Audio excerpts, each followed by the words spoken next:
Ito ang Bombo Radio Philippines. Fully digitalized. Numero 1 sa balita, komentaryo, drama at serbisyo publiko. Bombo Radio Philippines. Bombo Radio Philippines. Ang inyong number 1 at most trusted radio network in the country. Basta Radio Bombo! Oras sa Bombo Radio Iloilo, Philippine Standard Time, 49 minutos na nakaligad sa takna sining alas 11. Welcome sa pagpangalagad sa Bombo Anay sa Udto diri sa FM Bombo Radio Iloilo, ang flagship stations on the number 1 and most trusted radio network kinakantri ang Bombo Radio Philippines. Adlaw kita karon sa Miyerkules, Abril 30 tuig 2025. Kagkaron sa aton sining vote countdown. 12 dias na lang kag 2025 national, local and farm elections na. Sa gihapon ini mo lang mo ang kurman Bombot Shama Blanco Hover kag karon yari madalakuan kag mga nagapangunang nga mga balita. Mga barangay nga naka-record sang pagbaha bangod sa mabaskog nga ulan nag-subside na suno pa sa City Disaster Risk Reduction Management Office. Sa dugang pa nga mga balita, Iloilo City Councilor Duron planong amyendaran ang mga penalidad sa pagbayular sa traffic ordinance. Driver sang patrol car nga nag-awas sa alagyan dito sa may Banwasang Batad, nagapayag nga 80 tubtob 100 km/h ang iya sining dlagan. Nagapati diri ang hepe sang Batad Municipal Police Station nga aksidente ang natabo. Sa dugang pa nga mga balita kag impormasyon, Governor Arthur Defensor Jr. nag-aapilar sa publiko kag sa mga kandidato supporters nga ipabilin ang kalinong sa adlaw sang eleksyon. Samtang mga kabulig sa puluyan ni Mirna Tupas, dako ang kasubo bangod sa ginakabig nga ilaman siniya nga pamilya. Muni madalakuan mga balita, issues kag impormasyon ng main sentro karon sa aton sining pagpangalagad sa gihapon diri sa palatuntunan Bombohanay sa Udto. Samtang ato naman pasiplatan ang mga nagapanguna kag mga mainitman nga balita nasyonal diri karon sa aton sining palatuntunan. Sa aton sining pagpangalagad ang mga biyan istoryanta ang naangot karon sa sining balita man nga ginaistoryahan karon sa bugos nga pungsod na Pilipinas, no? Ang pagwa man or pagpahayag ni President Bongbong Marcos batok sa iya sining utod nga sa masamiti ang utod niya do nagadamping tuya sa mga Duterte. Lakip na sa pinakaulihi sining Okta Research diri mga biyan, no? Survey ang presidente sang pungsod Pilipinas ginasaligan pa kuno sa gyapon sang mga Pinoy. Madamo pa sa gyapon ang nagasalig sa kay President Bongbong Marcos.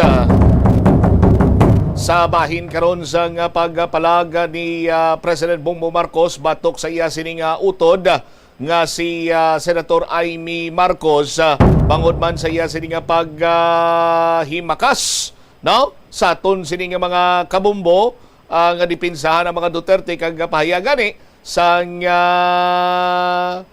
presidente, no? Nga waya sang effort nga para nga gubon ang mga Duterte. Amo ang sabat ni President Bongbong Marcos sa isa iya ambush interview dito sa may silang Cavite matapos kinagatambong sa sining graduation rites sa Philippine National Police Academy uko na PNPA. Nauna na sining ginpayag ni pala sa press officer Attorney Claire Castro nga why na sila na kibot, no? Sa sining findings sa aton sining mga kabombo or sa mga statement ni Senator Amy Marcos, kagway na sila nakibot sa findings sang committee chair sa Senate Foreign Relations Committee nga ginapamunuan sa sining utod first sister ni President Bongbong Marcos. Kining pag-aresto bala sa kay former President Rodrigo Duterte sa aton sining mga kabumbo, no? Nga kung sa diin ti sandig diri sa nagagawa nga mga impormasyon plano ini kuno grand design sang bugos ining Marcos administration para iyang gubon ang mga Duterte. Ang sabat man lang ni President Bongbong Marcos, everyone's entitled to their opinion. I disagree. Amo ni ang payag sang presidente matapos nga ginapamangkot kun bala ano kamatuod ining pahayag sa iya sining utod nga ti ginpulihan or grand design ginplanuhan sang mga opisyal sa idalom ni President Bongbong Marcos ang pagparesto kag pagguba sa mga presidente. Dugang pag-insin ni Press Secretary Castro siya why na kami nakibot sa statement sa sang senador nga mo nagapanguna sa investigasyon may kantanan sa pagparesto sa kay former President Rodrigo Duterte. Nagapanindugan naman diri karon si Amy Marcos or si Senator Marcos, no? Nga ang natabo sa pag-aresto sa nay presidente ang makabig sininga illegal. Sa aton sini nga mga kuturan ang mga tawo nga nagapalibot iya sa kay former President Rodrigo Duterte daw ay nagapati nga sa ila pa kampo or sa ila nagadampig si Senator Amy Marcos. Sa aton sini nga mga kuturan apisar sa sining mga lihok karon sang senadura sa pagpahusisa sa legality sa pag-aresto sa kay former President Rodrigo Duterte. Pero si Vice President Sara Duterte sa aton sini magkabumbo malapit niya sa gyapon sa kay Senator Amy Marcos. Tinong butsilingon sini hindi lang gali ang hindi lang gali ang Marcos ang mayara sang rift within, no? Kay ti magutod President Bongbong Marcos kag Senator Amy Marcos magutod mo. Tapos si Senator Amy Marcos yan dito nagadampig sa piyak sa mga Duterte. Samtang ang kampo naman ni former President Duterte, si Senator Sal Panelo, si former presidential spokesperson na Attorney Harry Roque, ti ginabinghal Manila si Senator Amy Marcos. Pero maayo yang pakisama kag nagapabili ng maayong nga pagtamdanay ni Vice President Sara Duterte kag ni Senator Amy Marcos. As a matter of fact, sa aton sini magkabumbo, may mga ginapatigayon sini gani iya nga pagtililipon kag subong man endorso, no? Si VP Sara sa kay Senator Amy. May lahog pa siya gani nga Senator Amy, kung ako sa iyo mag-ilis ka na ng apelido mo. Tapos sinungpunan yun ni Vice President Sara Duterte, ay Romualdez pala yung middle name mo. Kag nagutoy-utoy dayon kadlaw. Sa aton sini nga mga kabumbo, tingibot silingon sa aton sini nga mga kuturan, ang Marcos kag ang mga Duterte nagasumpa-kilay, but within sa respective camp nila may mga tao man dira nga nagasinumpa-kilay man mismo. Mas nagapangibabaw kung ako yung pamangkuton nyo, mas nagapangibabaw ang interes ng tagsa-tagsa kaysa interes karon sang pumuluyo. Amakol mo magutod, way gani iya way gani sugtanay sa kung ano man ang ila sini nga mga panindugan, no? Sa piyak dito banwa nga kampo mo man ang bata ni former President Duterte nga si Vice President Sara Duterte ti mayong pagtamod sa kay Vice or sa kay Senator Amy Marcos. Pero ang iban nga mga tao nga malapit pagidiya sa kay President Duterte, just like former presidential advisor Attorney Sal Panelo and former presidential spokesperson Harry Roque, nagaawas ang ila sining lanahan kon si Senator Amy Marcos ang pagaistoryahan. Sa dugang nga mga balita kang impormasyon later on, talakayin naton detalye sa mga dalakuan ng mga balita lokal pagkatapos ang Bombo Network News. Tanan kita mayara sa Bulig agud pakibatuan ang climate change. Magamit sang bag nga pwede magamit sang liwat-liwat agud mabuhinan ang plastic bag nga ginahaboy. Bango dinhi nagatugas ang greenhouse gases. Ikaduha, hindi masumi magamit sang computer. Kung 4 ka oras lamang sa isa ka adlaw ang imo nga paggamit sang computer, makabuhing ka na sang carbon dioxide emission nga 83%. Ikatatlo, kung malapit man lang imo nga kaladuan, mas maayo nga maglakat o kung magsakay na lang sa bike. Magluwas sa makakinot ka na, mabuhinan pang polusyon nga nagatugas ang climate change. May kilala ka bala nga mga bata nga mahilig sa video games? Nagausik bala ini sang inoras sa paghampang sang iya ginakaadikan nga games. Isa ka pagtuon sang American Academy of Pediatrics ang nagapahayag ngang sobra-sobra o kun inoras nga pagtiner sa paghampang sang video games ang makadulot sang depresyon, anxiety kag manubo nga grade sa eskwelahan. Suno sa mga eksperto, halos 9% sa kada 3,000 ka mga elementary students sa kada pungsod ang makabig pathological ukot. Ito ang Bombo Radio Philippines. Fully digitalized. Numero 1 sa balita, komentaryo, drama at serbisyo publiko. Bombo Radio Philippines. Bombo Radio Philippines. Ang inyong #1 at most trusted radio network in the country. Basta Radio Bombo! This is Bombo Network News, noontime edition broadcasting live at Bombo Radio Broadcast Center, Makati City, Philippines. Ngayon ay araw ng Miyerkules, ika-30 sa buwan ng Abril taong 2025. We only have 12 days to go before the national and local elections. Sa ating mga headlines, Philippine envoy doon sa Canada may paglilinaw, hindi raw mga Pilipino lahat ng nasawi o nasugatan doon sa karaming attack sa Filipino Festival doon sa Vancouver, Canada. Ang China pinatawag ang Philippine envoy kaugnay sa seryosong concerns sa Taiwan. Joint Philippines-US Maritime Drill ng Balikatan tuluyan ang nagtapos pero ilang aktibidad nakahanay naman karugtong ng naturang mga pangyayari. Ang Maharlika Highway ay madadaanan na samantalang mga pag-ulan na malaking tulong upang malinisan ang abo na ibinagsak ng bulkang Bulusan. Mga posibleng nakuha ng data facilities ng Chinese spy na naaresto dyan sa may Comelec, makaka-impluensyo mano sa darating na eleksyon ayon sa National Bureau of Investigation. At sa ating international news naman, ang North Korea leader ipinag-utos ang pagpaparami pa ng nuclear armament ng kanilang Navy vessels. Sa balitang palakasan, Game 5 sa pagitan ng Pacers at Bucks, inabot ng overtime. Pacers pasok na sa semifinals. At live nationwide via satellite. Dumako na tayo sa mga detalye ng ating mga balita. Walang naitalang problema ang isinagawang combined air patrol sa pagitan ng Pilipinas at Estados Unidos dyan sa West Philippine Sea.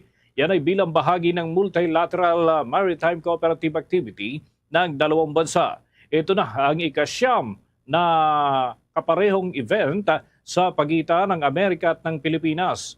Ginamit ng Philippine Air Force ang tatlong FA-50 fighter jet. Habang nasa panig naman ang Estados Unidos, ginamit nila ang tig-isang B-1B bomber aircraft at F-16 at F-18 na fighter jets sa kabuuan ng joint drill. Ayon nga sa Air Force spokesperson na si Maria Consuelo Castillo, bahagi ito ng pagpapatatag lalo ng kolaborasyon sa pagitan ng hukbong panghipapawid ng dalawang bansa. Dito ay sinusuri din ang interoperability sa pagitan ng air assets ng dalawang bansa, lalo na ang mga mahahabang air patrol operations.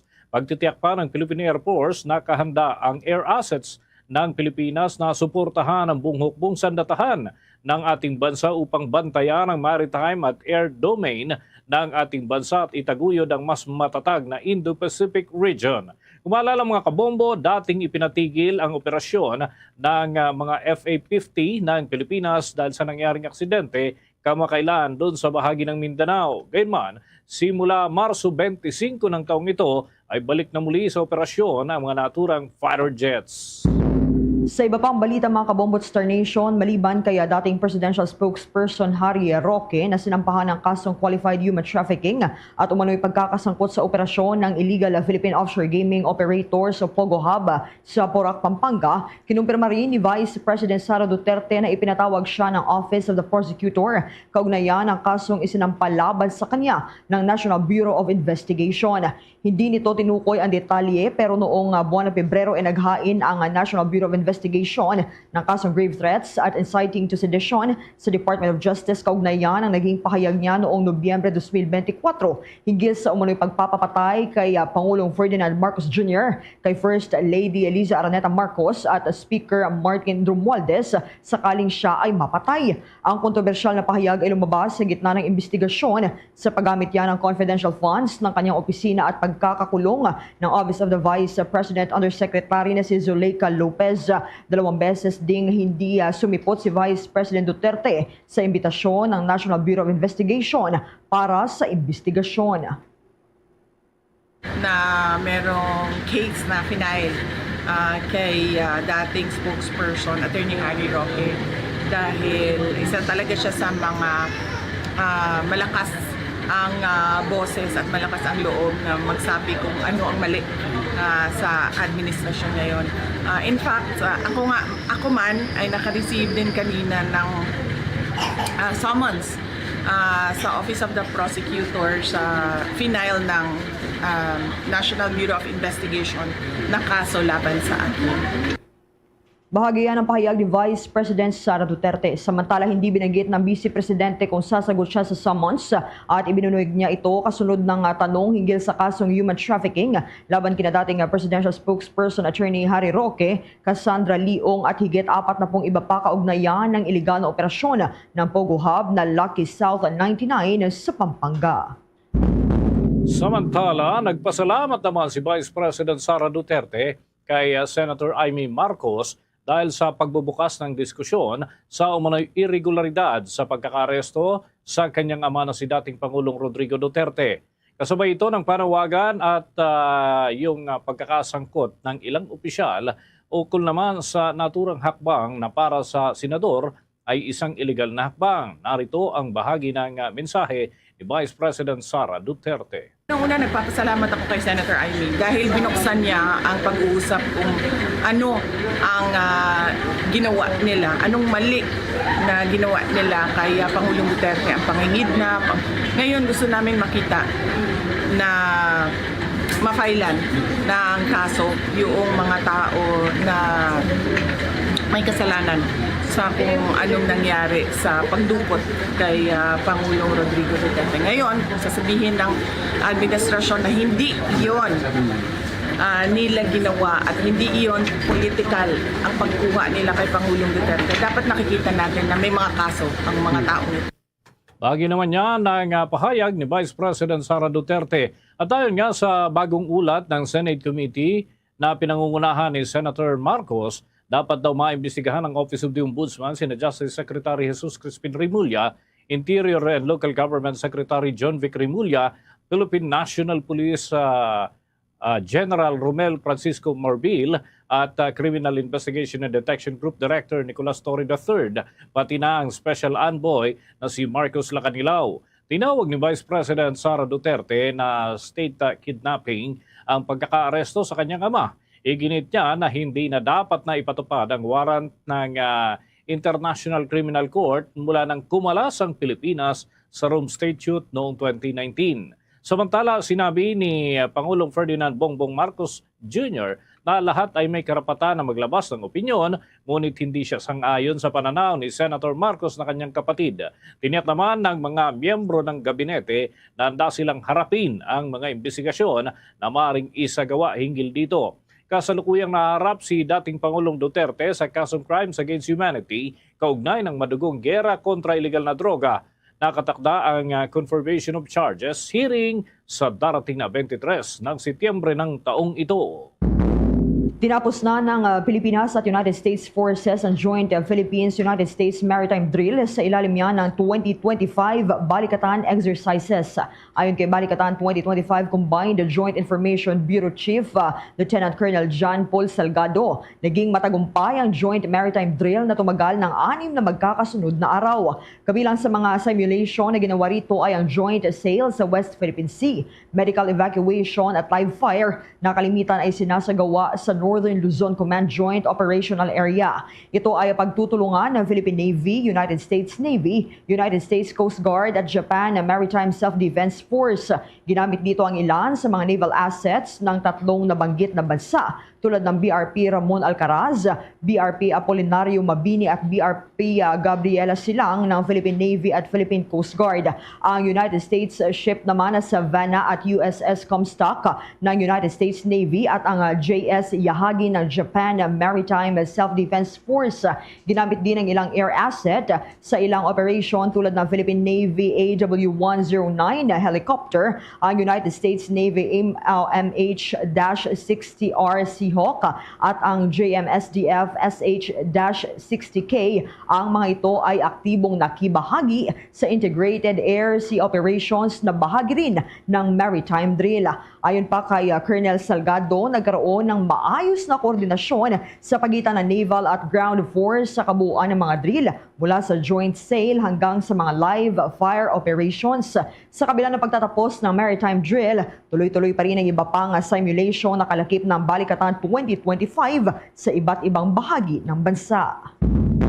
Oras natin sa buong kapuluan, 9 na minuto na makalipas ang alas 12 ng tanghali.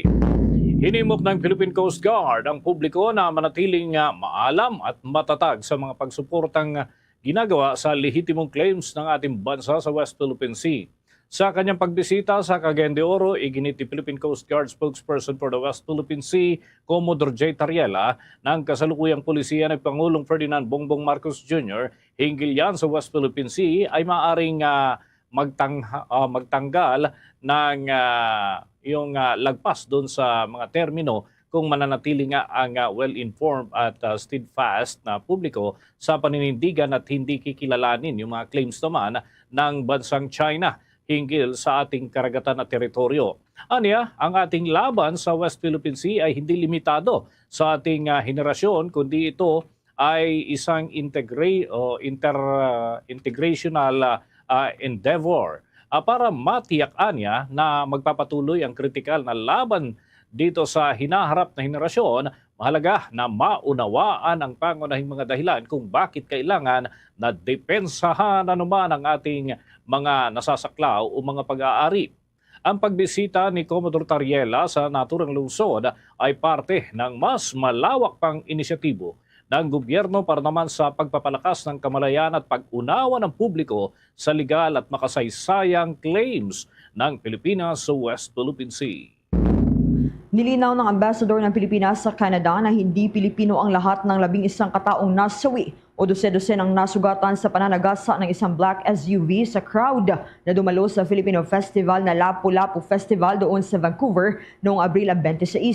Ayon kay Philippine Ambassador to Canada Maria Andrelita Austria, nakausap na nila ang pamilya ng mga nasawing Pilipino at binigyan na ang mga ito ng full assistance, gayon din ang mga Pilipinong nasugatan sa insidente. Sa kasalukuyan, ayon sa Philippine Envoy, posibleng humarap pa sa mga karagdagang kaso ang suspect doon sa likod ng malagim na trahedya. Aniya, posibleng nauna nang inihaing kaso laban sa suspect ay ang mga naunang batch ng mga biktima na binawian ng buhay sa ospital habang pinoproseso na aniya ang sumunod na batch.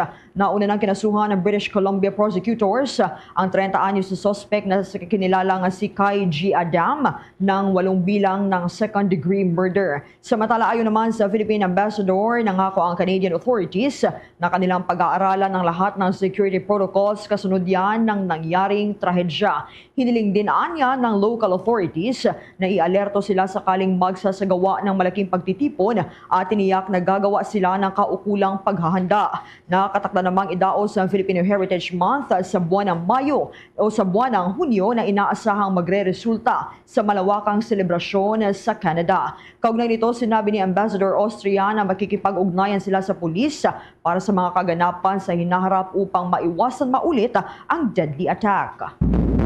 Muna tayo ng karagdagang report. Si House Speaker Romualdez muling tiniyak na matatag ang suporta sa pagpapalakas ng ugnayan ng Pilipinas at Japan. Si Pangulong Marcos naman sinaksihan ang paglagda ng status ng Visiting Forces Agreement sa pagitan ng Pilipinas at New Zealand. Yan at iba pang mga balita hatid ni Bombo Annalise Soberano.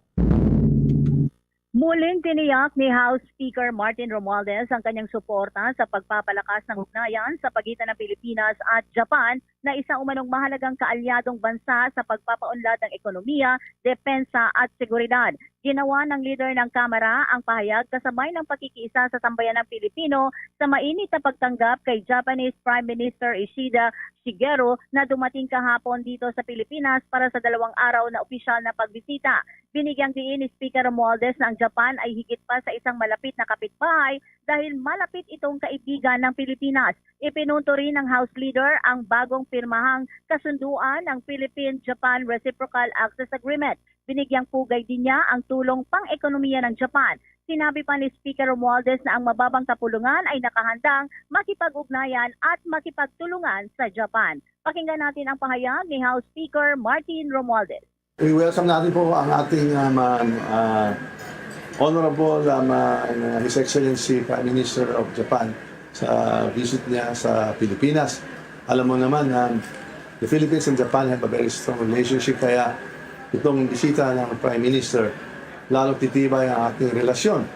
At nakaraan din ng nakakarang taon na nakapirma din tayo ng bagong trilateral agreement between Japan, the Philippines, and the US, kaya siguro tuloy-tuloy din ang pag-uugnayan dito sa mga pwede natin gawin with Japan in terms of relationships, in terms of investments, trade, and of course for defense and security concerns.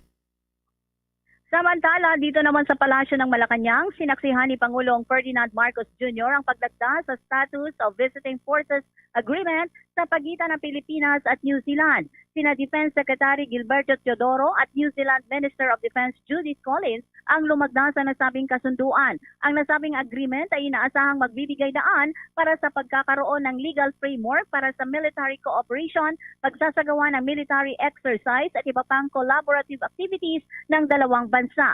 Ang New Zealand ay nakikitang may matibay na ugnayan sa mga kaalyado ng Pilipinas at nakikitang mahalagang katuwang sa pagpapanatili ng kapayapaan at katatagan sa Indo-Pacific region. Nilagdaan ang Visiting Forces Agreement sa pagitan ng Pilipinas at New Zealand matapos ang pagbisita sa bansa ni New Zealand Prime Minister Christopher Luxon. Ang Pilipinas ay mayroong Visiting Forces Agreement sa Amerika, Canada at Reciprocal Access Agreement naman sa bansang Japan. Mula sa Malacanang, Bombo Annalise Montaño Soberano nag-uulat para sa number 1 and most trusted radio network in the country, Bombo Radio Philippines, Basta Radio, Bombo. Karagdagan pa sa mga balita, ang mga botante hinimok naman ng ilang mambabatas na maging matalino sa pagboto ngayong paparating na ang May 2025 midterm elections. Yung budol candidates na binansagan ay pinatutsadahan na naman kaugnay ho nitong nalalapit na eleksyon. Sino-sino nga ba yan? Alamin natin ang nakalap na impormasyon ni Bombo J.C. Galvez.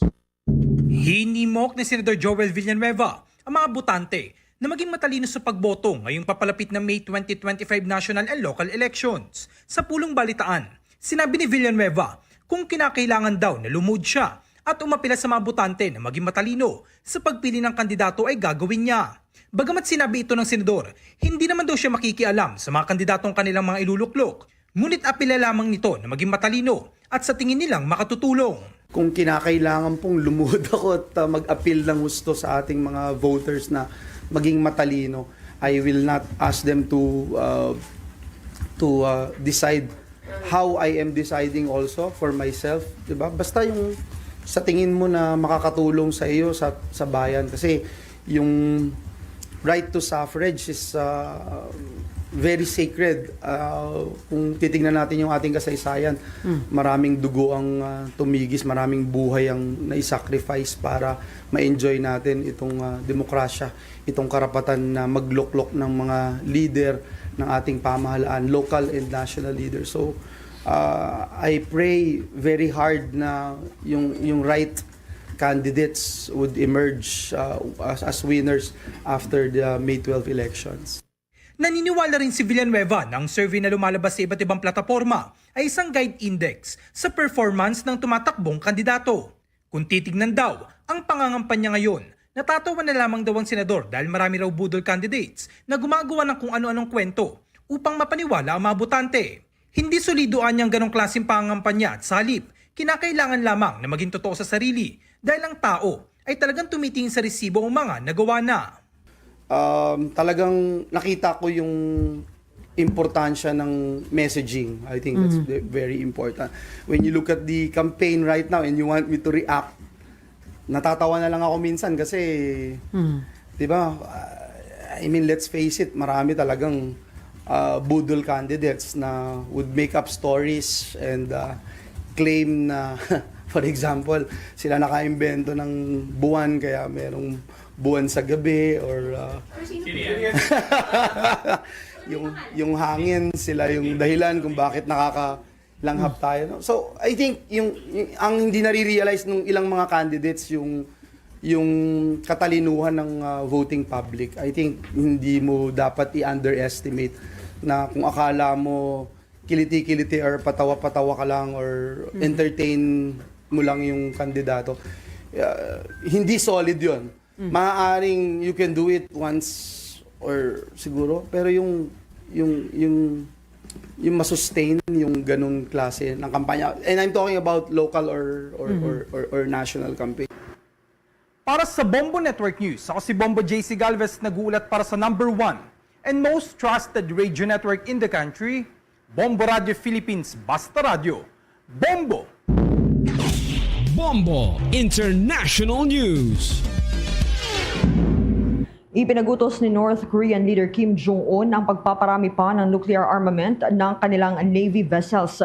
Ginawa ni Kim ang direktiba matapos niyang saksihan ang unang araw ng 2-day weapons test ng bagong destroyer ng North Korea na Hyuncho. Base sa report mula sa state media, dumating na niya ang oras para gumawa ng responsableng opsyon para mapataas pa ang nuclear armament ng kanilang Navy para depensahan ang estado at maritime sovereignty nito mula sa mga banta sa kasalukuyan at sa hinaharap. Nauna na nga iniulat ng state media noong Sabado ang paglulunsad ng bagong destroyer kung saan dinaluhan ito ng North Korean leader kasama ang kanyang anak na babae na si Ju-ae na ikinonsidera ng maraming eksperto na posibleng maging successor nito. Hango naman ang pangalan ng naturang barkong pandigma sa yumaong North Korean anti-Japanese fighter at may bigat itong 5,000 tonelada na inabot ng mahigit 1 taon para maipatayo.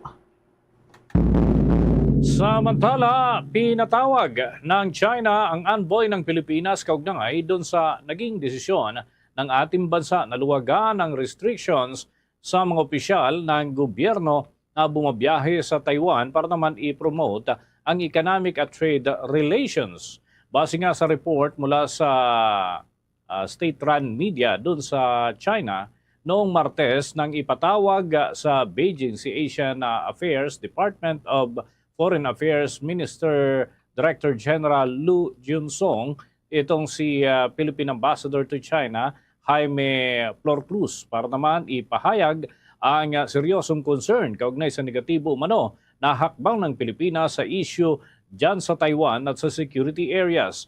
Nakasad sa report na nakabase umano ang pagpapatawag sa envoy ng Pilipinas sa pinaluwag na travel restrictions sa mga opisyal ng ating gobyerno na nagpapahintulot sa kanila na makabiyahe sa isla ng Taiwan para sa economic at trade activities gamit ang mga ordinaryong pasaporte nang walang approval mula sa Foreign Ministry ng Pilipinas. At subalit ayon nga kay Department of Foreign Affairs spokesperson Maria Teresita Daza na ipagpapatuloy ng Pilipinas at China ang palitan ng mga prangkang pananaw sa issue sa Taiwan at iba pang mga usapin.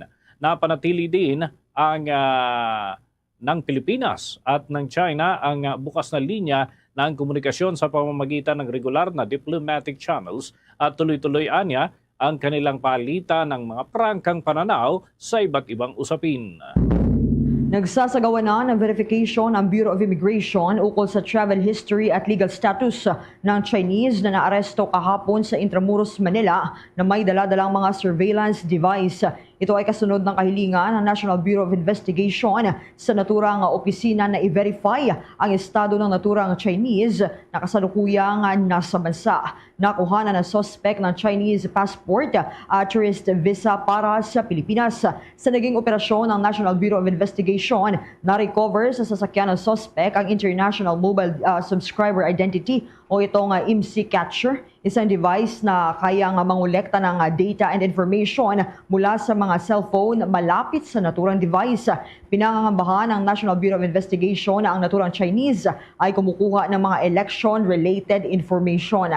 Isa sa ilalim din ng National Bureau of Investigation ang mga nakumpiskang kagamitan sa cyber forensic examination upang matukoy kung gaano nakarami ang mga nakolektang impormasyon at mga datos, lalo at ilang beses din itong umikot-ikot dito sa Commission on Elections Central Office.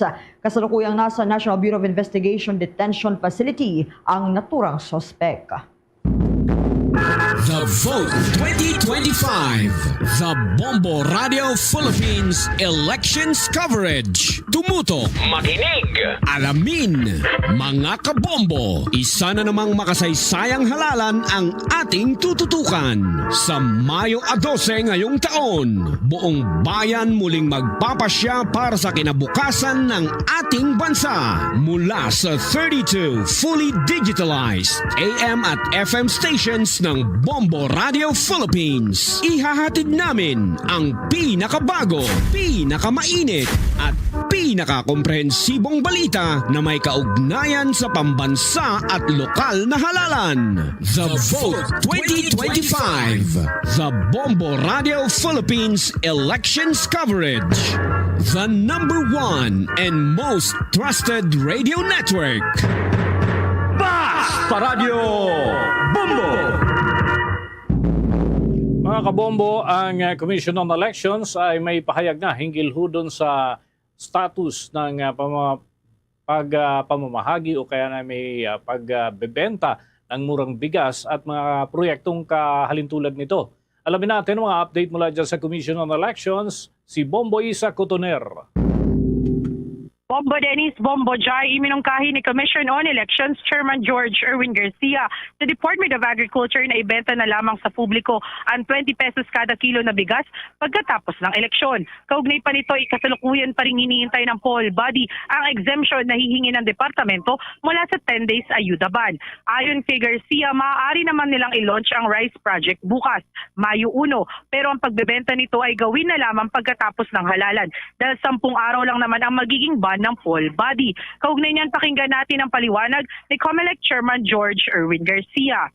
Hindi pa po natin pinag-uusapan yung bagay na yan sapagkat hindi naman po na-clarify doon sa hiningi nila ng exemption. So titingnan po natin yan kung yan po naman ay pwedeng makasama doon sa maisama na hindi po covered noong 10 araw sapagkat ito yung regular na programa naman ng Department of Agriculture. Pero ako po, may suggestion. Total 10 araw naman po yun eh. So kung magbibenta po sila by tomorrow na mas mura, at least okay na po yun, nag-roll out na. Ang sunod na roll out, pwede naman po after the election para naman po hindi masabi na ito ay ginagamit sa pamumulitika. Suggestion ko lang naman.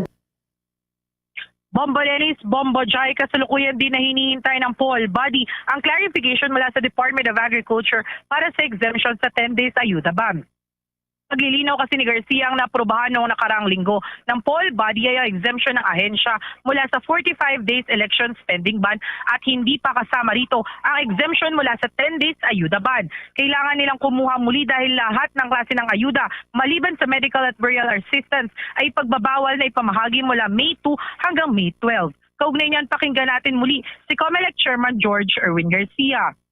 Wala pa po sa kasalukuyan tungkol sa pagpapaklarify sa bagay na yan. Alamin po natin sa maghapon na ito kung maghihingi sila sa atin ng clarification. Pero yun po, coming from me and from the COMELEC, maganda po siguro na kung mag-roll out tayo bukas, wala pong problema yan. Kasi may 1 po by tomorrow. Pero yung susunod, maganda po siguro, mas matatanggap na sambayanan sa buong Pilipinas pa, hindi lamang sa Visayas, kung ito ay magagawa na natin after the elections.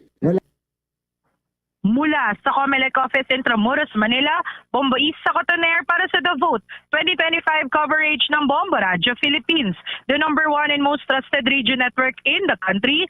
Basta Radio, Bombo! Samantala, nanindigan ang panig ng Pilipinas na pinapaira lamang nito ang sovereign rights ng ating bansa sa loob ng ating maritime domain. Ito ay sa gitna ng akusasyon ng China na lumilikha raw ang Pilipinas ng disturbances o kaguluhan dahil sa isinasagawa umano nitong balikatan joint exercises ng Pilipinas at Estados Unidos, partikular na ng Air Forces ng dalawang panig at yan ay sa disputed waters. Sa isang statement, sinabi ng Armed Forces of the Philippines na hindi provokasyon kundi paghahanda ang isinasagawang pagsasanay ng Pilipinas at Amerika na magtatagal hanggang sa Mayo 9 at Maritime Domain Awareness Operation sa loob ng ating territorial waters at exclusive economic zone. Iginit pa ng Armed Forces of the Philippines na ang naturang pagsasanay ay tumatalima sa international law, partikular na sa United Nations Convention on the Law of the Sea o UNCLOS at nag-ugat sa responsable at progresibong depensa ng ating bansa. Inihayag din ng Sandatan Lakas na ang kanilang partnership sa Amerika ay matagal na ho ito sapagkat matagal na rin kaalyado ng ating bansa ang Estados Unidos at sumasalamin sa shared values at kolektibong commitment para naman protektahan ang kapayapaan ng isa't isa maging ang seguridad at rule-based international order. Nilinaw din ng Armed Forces of the Philippines ng Pilipinas ay isang sovereign state at walang foreign power ang maaaring magdikta kung paano dedepensahan ng ating bansa o kung kanino tayo makikipagtulungan. Una nga rito, noong araw ng Martes ay nakapagsagawa ng Pilipinas at Amerika ng joint patrol sa West Philippine Sea bilang bahagi pa rin ng nagpapatuloy na defense cooperation ng dalawang bansa. Muling pinagtibay ng Fitch Ratings ang BBB o BBB credit rating ng Pilipinas na may stable outlook dahil sa tagumpay nitong kontrolin ng inflation at mapanatili ang katatagan ng ekonomiya. Bumaba ang inflation sa 1.8% noong Marso mula 2.1% noong Pebrero ayon sa Philippine Statistics Authority at inaasahan ng Fitch na mananatili itong nasa 2% ngayong 2025 at 2026. Pinuri naman ang maaasahang inflation targeting framework ng Bangko Sentral ng Pilipinas na nagpatibay rin ng investment grade credit rating ng ating bansa. Binanggit din ng Fitch ang matibay na domestically driven growth ng Pilipinas na may 5.7% na paglago nito noong 2024 at inaasahang lalago pa ng 5.6% nitong kasalukuyang taon. Ang mababang exposure ng bansa sa global trade tensions at mga kamakailang positibong pagtingin mula sa iba pang rating agencies ay nagpapalakas sa pananaw para sa ekonomiya ng Pilipinas. Tuwa naman tayo ng mga karagdagan pang report. Mga posibleng nakuhang data ng Chinese spy na naaresto dyan sa may Commission on Elections, posibleng nga bang maka-impluensya para sa darating na halalan? Alamin natin yan sa pagtutok ni Bombo Grant Hilario. Bombo Dennis, hindi isinasantabi ng National Bureau of Investigation ang posibilidad na makaapekto sa eleksyon ang mga maaaring nakuhang data ng naarestong Chinese national na may spy equipment, kung saan ibinahagi mismo ng kasalukuyang tagapagsalita ng naturang kawanihan na si spokesperson Ferdinand Lavin na posible o manong ma-impluensya ng outcome ng halalan. Ito aniya ay dahil sa gamit ng naturang Chinese na IMSI catcher o International Mobile Subscriber Identity na siyang pangsagap ng mga impormasyon kabilang ang mga personal messages na nakapaloob sa cellphone ng isang individual. Paliwanag pa niya, sakali mang madiskubre at matuklasang nakapag-store o kuha ito ng mga data kagaya ng messages, maaaring manipulahin ito at gamitin upang ma-impluensyahan ang resulta ng gaganaping eleksyon. Samantala, nang mahuli o maaresto ang pinagsususpetsahang Chinese spy, inamin ni National Bureau of Investigation spokesperson Ferdinand Lavin na sa kanilang pakikipanayam rito ay medyo matipid na ito magsilita matapos ilahad sa kanya ang karapatan ng maaresto.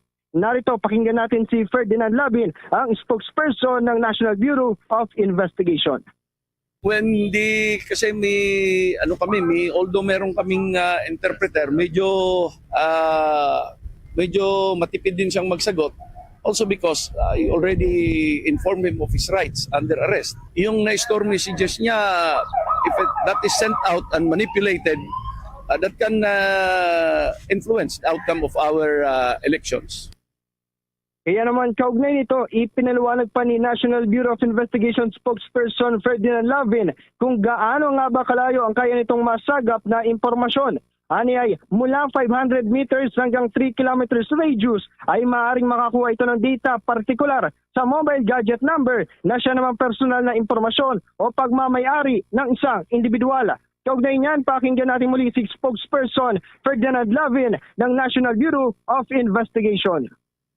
Itong tinatawag na IMSI catcher or IMSI, this is an international module subscribers identification. No? Kaya nito maghigop ng data. Kaya nito maghigop ng ating mobile gadget number. Kaya niya mag-store ng data. Kaya niya mag-transmit ng data within a radius of from 500 meters to 3 kilometers. So as we speak, nirecord niya. Mula sa lungsod ng Maynila, Bombo Grant Hilario nag-uulat para sa The Vote 2025 coverage ng Bombo Radio Philippines, the #1 and most trusted radio network in the country, Basta Radio. Bombo! 3 Gibbs Law, Lifeline Rate at Internet Powers! Ginawa ko din ng litaw, tulong pinansyal para sa kuryente, tubig at internet pag may disaster. Kasi, tol, powers all! Bombo Weather Update. Harap mga kabombo, sa banta ng mga pagbaha ang 7 rehiyon sa ating bansa sa kabila ng napakainit na temperatura ngayon sa ilang parte naman ng Pilipinas. At batay nga sa General Flood Advisory na inilabas ng State Weather Bureau ngayong araw ay kinabibilangan ng ilang rehiyon dyan sa bahagi po ng Southern Tagalog, yung Mimaropa Region at maging ang area ng Zamboanga Peninsula, maging ang Region 10 o yung Northern Mindanao at Davao Region, maging ang Soc-Sargen at Caraga Region at 10 ng Bangsamoro Autonomous Region in Muslim Mindanao ay kabilang din. Ang mga lugar po na ito mga kabombo, partikular yung lalawigan ng Palawan, ay posible ho na makapagtala ng malakas na buhos ng ulan. Doon sa binabanggit natin, yung Zamboanga Peninsula, maaaring maapektuhan yung Zamboanga del Sur, Zamboanga Sibugay at Zamboanga del Norte. Habang yung Region 10, makakaranas po dyan ng mga biglaang pag-ulan. Yung Bukidnon, Misamis Oriental, Lanao del Norte, Camiguin, Misamis Oriental o yung Occidental ay maaari ding maapektuhan. Sa Davao Region naman, ang Davao del Norte, Davao Oriental, Davao de Oro at Davao del Sur, maging ang Davao Occidental ay lantad din sa mga biglaang buhos ng ulan. Ang Soc-Sargen Region ay maaaring maapektuhan yung Sarangani, South Cotabato, Sultan Kudarat at North Cotabato. Habang sa Caraga Region, yung Dinagat Island, Agusan del Sur, Surigao del Sur, Surigao del Norte at Agusan del Norte ay makakaranas din ng mga biglaang ulan. Sa Bangsamoro Autonomous Region in Muslim Mindanao, ang mga lugar na lantad sa isolated thunderstorm ay ang Lanao del Sur, Maguindanao at Basilan. Inaasahang uulanin ang mga naturang lugar dahil sa low pressure area na nasa loob na mismo ng Philippine Area of Responsibility. Inaasahang lolobo pa ang volume ng tubig na maaaring ibagsak doon sa mga maapektuhang lugar, lalo na yung mabababang komunidad, yung tinatawag nating low-lying areas. Samantala, nasamsam ng mga otoridad ang 72 kilos na marijuana sa Manila International Container Port. Ayon kay Philippine Drug Enforcement Agency National Capital Region Director Emerson Rosales, ang mga nasabat na marijuana ay natukoy na nagmula sa bansang Thailand. Itinagoan niya ang mga ito sa 5 balikbayan box. Natukoy na rin ng PIDEA ang pagkakakilanlan ng mga shipper at ang dapat ay tatanggap sana sa mga balikbayan box kung saan itinago ang mga kontrabando. Gayunpaman, hindi na inilabas ng PIDEA ang pangalan ng mga ito dahil sa nagpapatuloy na investigasyon habang inihahanda na rin ang kasong kakaharapin ng mga ito. Ang mga nasamsam na kontrabando ay may estimated street value na 100.1.4 million pesos. Mga kabombo, mga ka-Star Nation, update muna tayo dyan sa bahagi po ng Camp Crame sapagkat naging masalimot palalo yung usapin tungkol ho dun sa negosyanteng napaslang matapos na dukutin, matapos hong ikanta ng isa sa mga kasabuat na yung anak pala mismo ang siyang mastermind umano doon sa naturang pagdukot. At kaugnay ho niyan mga kabombo at mga ka-Star Nation, kuha tayo ng update mula dyan sa Camp Crame sa patuloy na pagtugaygay ng ating news team sa pag-uulat ni Bombo Bea Pinisa. Bombo Dennis, kinumpirma ng Philippine National Police na personal na dumulog sa kanilang tanggapan ang anak ni Anson Ke na si Alvin Ke para linisin ang kanyang pangalan. Matapos na isangkot ng pinaniniwala ang mastermind sa kidnapping case ng kanyang ama na si David Tanliao na isa umano si Alvin sa mga kasama sa pagdukot at pagpatay kay Ke at sa driver nito na si Armani Pabilio. Sa isang pulong balitaan dito sa Camp Crame, kinumpirma ni Police Regional Office 3 Director at Philippines National Police Spokesperson, Police Brigadier General Jim Fajardo, na sinangkot mismo ni David Tanliao si Alvin Ke sa hindi umano'y pagplano na pagpatay at pagkidnap sa sariling ama nito. Si Alvin Ke kasi ang nagsisilbing transaction o yung nagtatransact ng mga transaksyon sa pagitan ng mga kidnappers at ng pamilya nito kung saan sinabi ni David Tanliao na siya mismo ang nag-utos na patayin itong si Anson Ke. Ayon kay Fajardo, tinukol ni Liao si Alvin bilang nag-utos nga sa kanila na kidnapin at patayin ang Filipino-Chinese businessman at ang driver nito. Kasunod dito, hindi na masyado pinalawig pa ni Fajardo yung mga specific na detalye tungkol dito at sinabing nasa Department of Justice na ang mismong mga kaso na kasalukuyan ang sumasailalim sa mga investigasyon. Kaugnay yan, pakinggan natin ang mga bahagi ng pahayag ni Police Brigadier General Jim Fajardo. Somehow is according to him, it was he named the son of the victim as the one who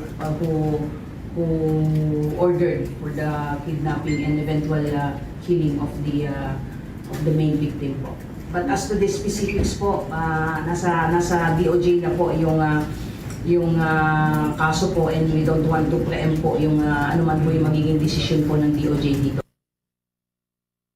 Samantala, Bombo Dennis, hindi naman din agad niya paniniwalaan ng Philippine National Police ang mga naging pahayag na ito ni Liao at tinitignan na maaaring ang ginagawa nito ay isang diversionary tactics lamang sa investigasyon para pagtakpan ang iba pang mga personalidad na sangkot sa krimen.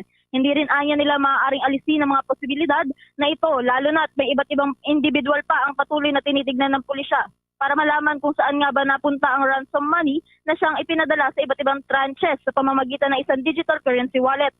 Hindi rin inaalis ng PNP ang posibilidad na maaaring ang mastermind na hinahanap nila sa mismong kidnapping incidents, sa mga mismong nakaraang kidnapping incidents na ito, at kabilang na itong kidnapping incident ni Anson Ke ay mismong si David Tanliao na, lalo kung iko-considera na pagkakasangkot ito sa mga nakaraang insidente.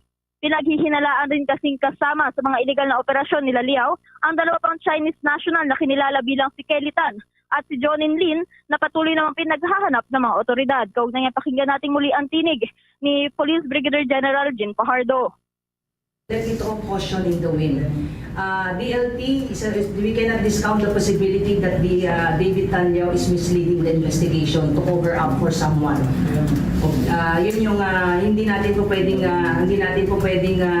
iisantabi yun. And there is also a possibility that David Tanliao is the mastermind himself.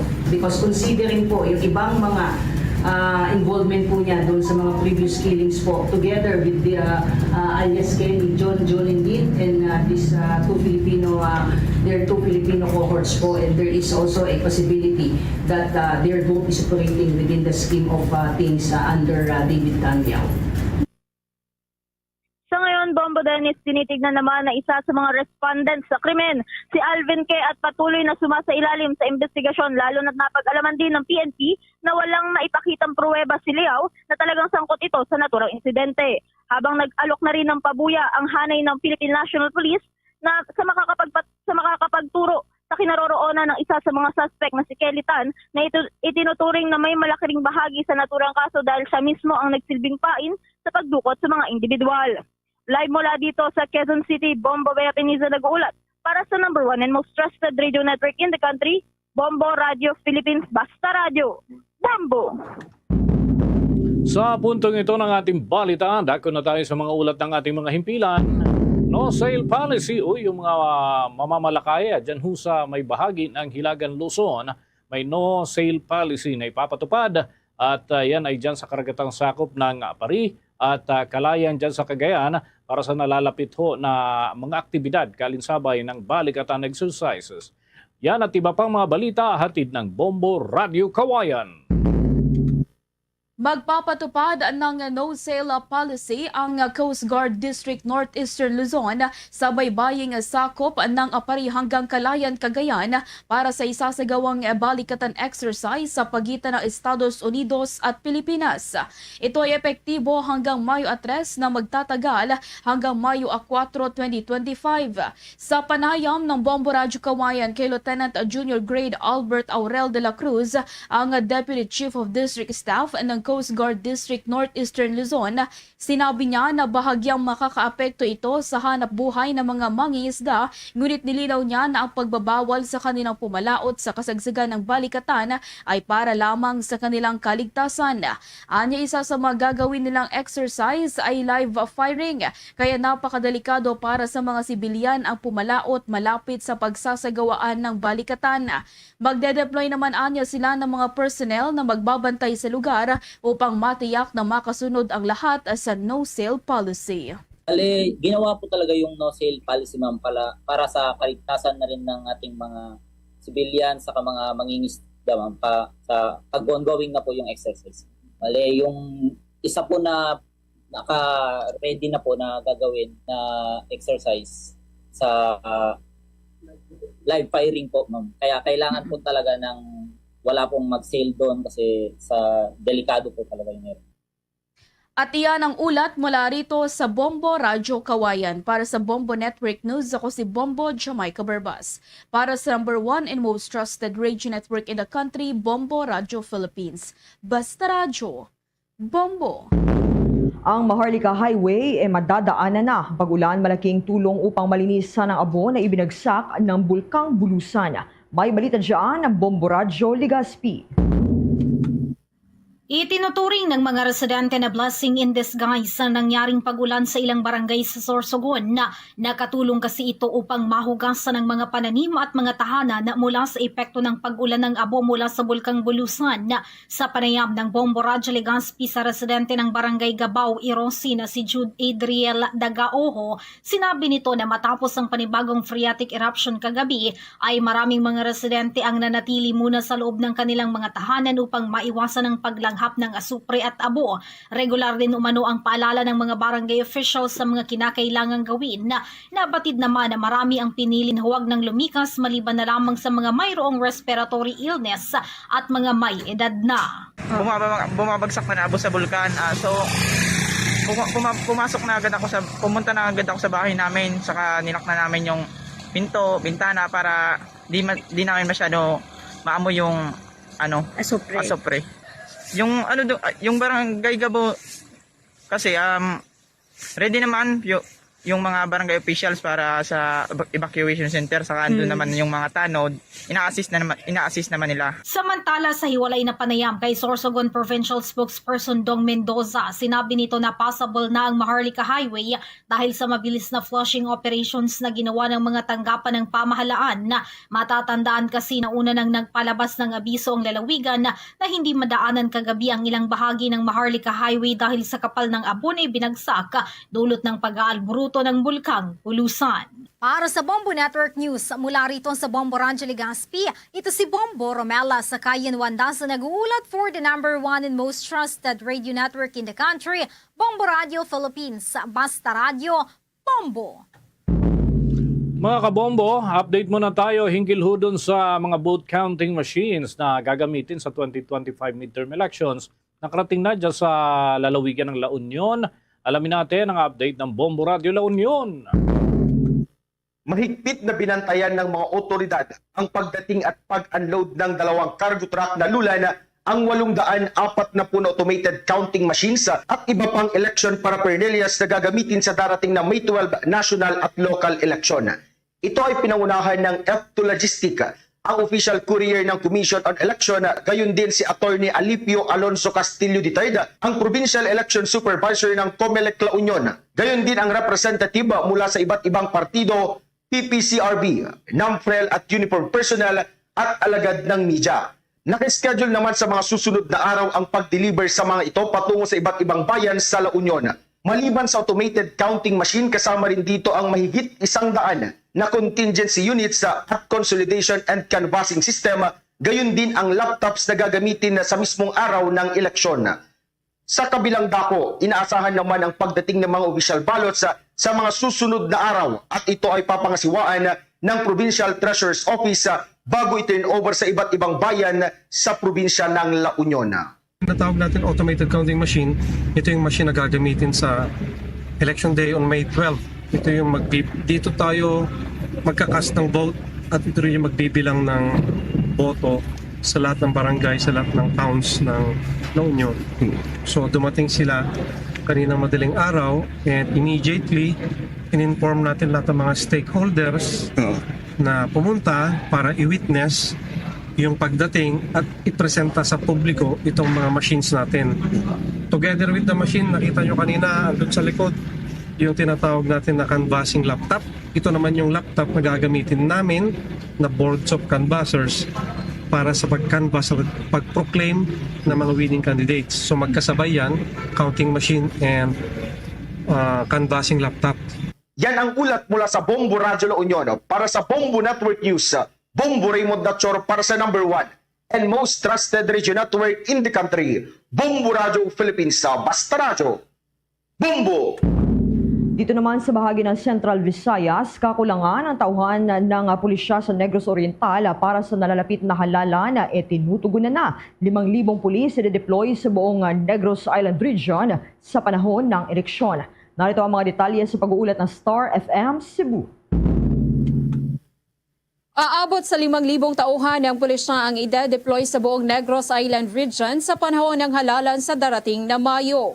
Sa eksklusibong panayam ng Star FM Cebu kay Police Brigadier General Arnold Tomas Ibay, Officer in Charge ng Police Regional Office Negros Island Region, sinabi niyang ang mga ito ay ipapakalat sa 1,430 voting centers at humigit kumulang 19,000 clustered precincts. Sinabi pa ni Ibay na tinutugunan na nila ang kakulangan ng 350 na tauhan ng pulisya sa Negros Oriental kung saan kukuha pa niya sila ng augmentation force mula sa tanggapan ng pulisya sa Bacolod City para lamang sa layunin ng halalan. Anya ito'y para maayos nilang maisagawa ang tungkulin at pagkatapos ng eleksyon ay ibabalik din ang mga ito. Wala naman umano silang nakikitang magiging problema maliban na lamang sa tinitingnan nilang 2 election areas of concern sa naturang lalawigan dahil sa kamakailang insidente.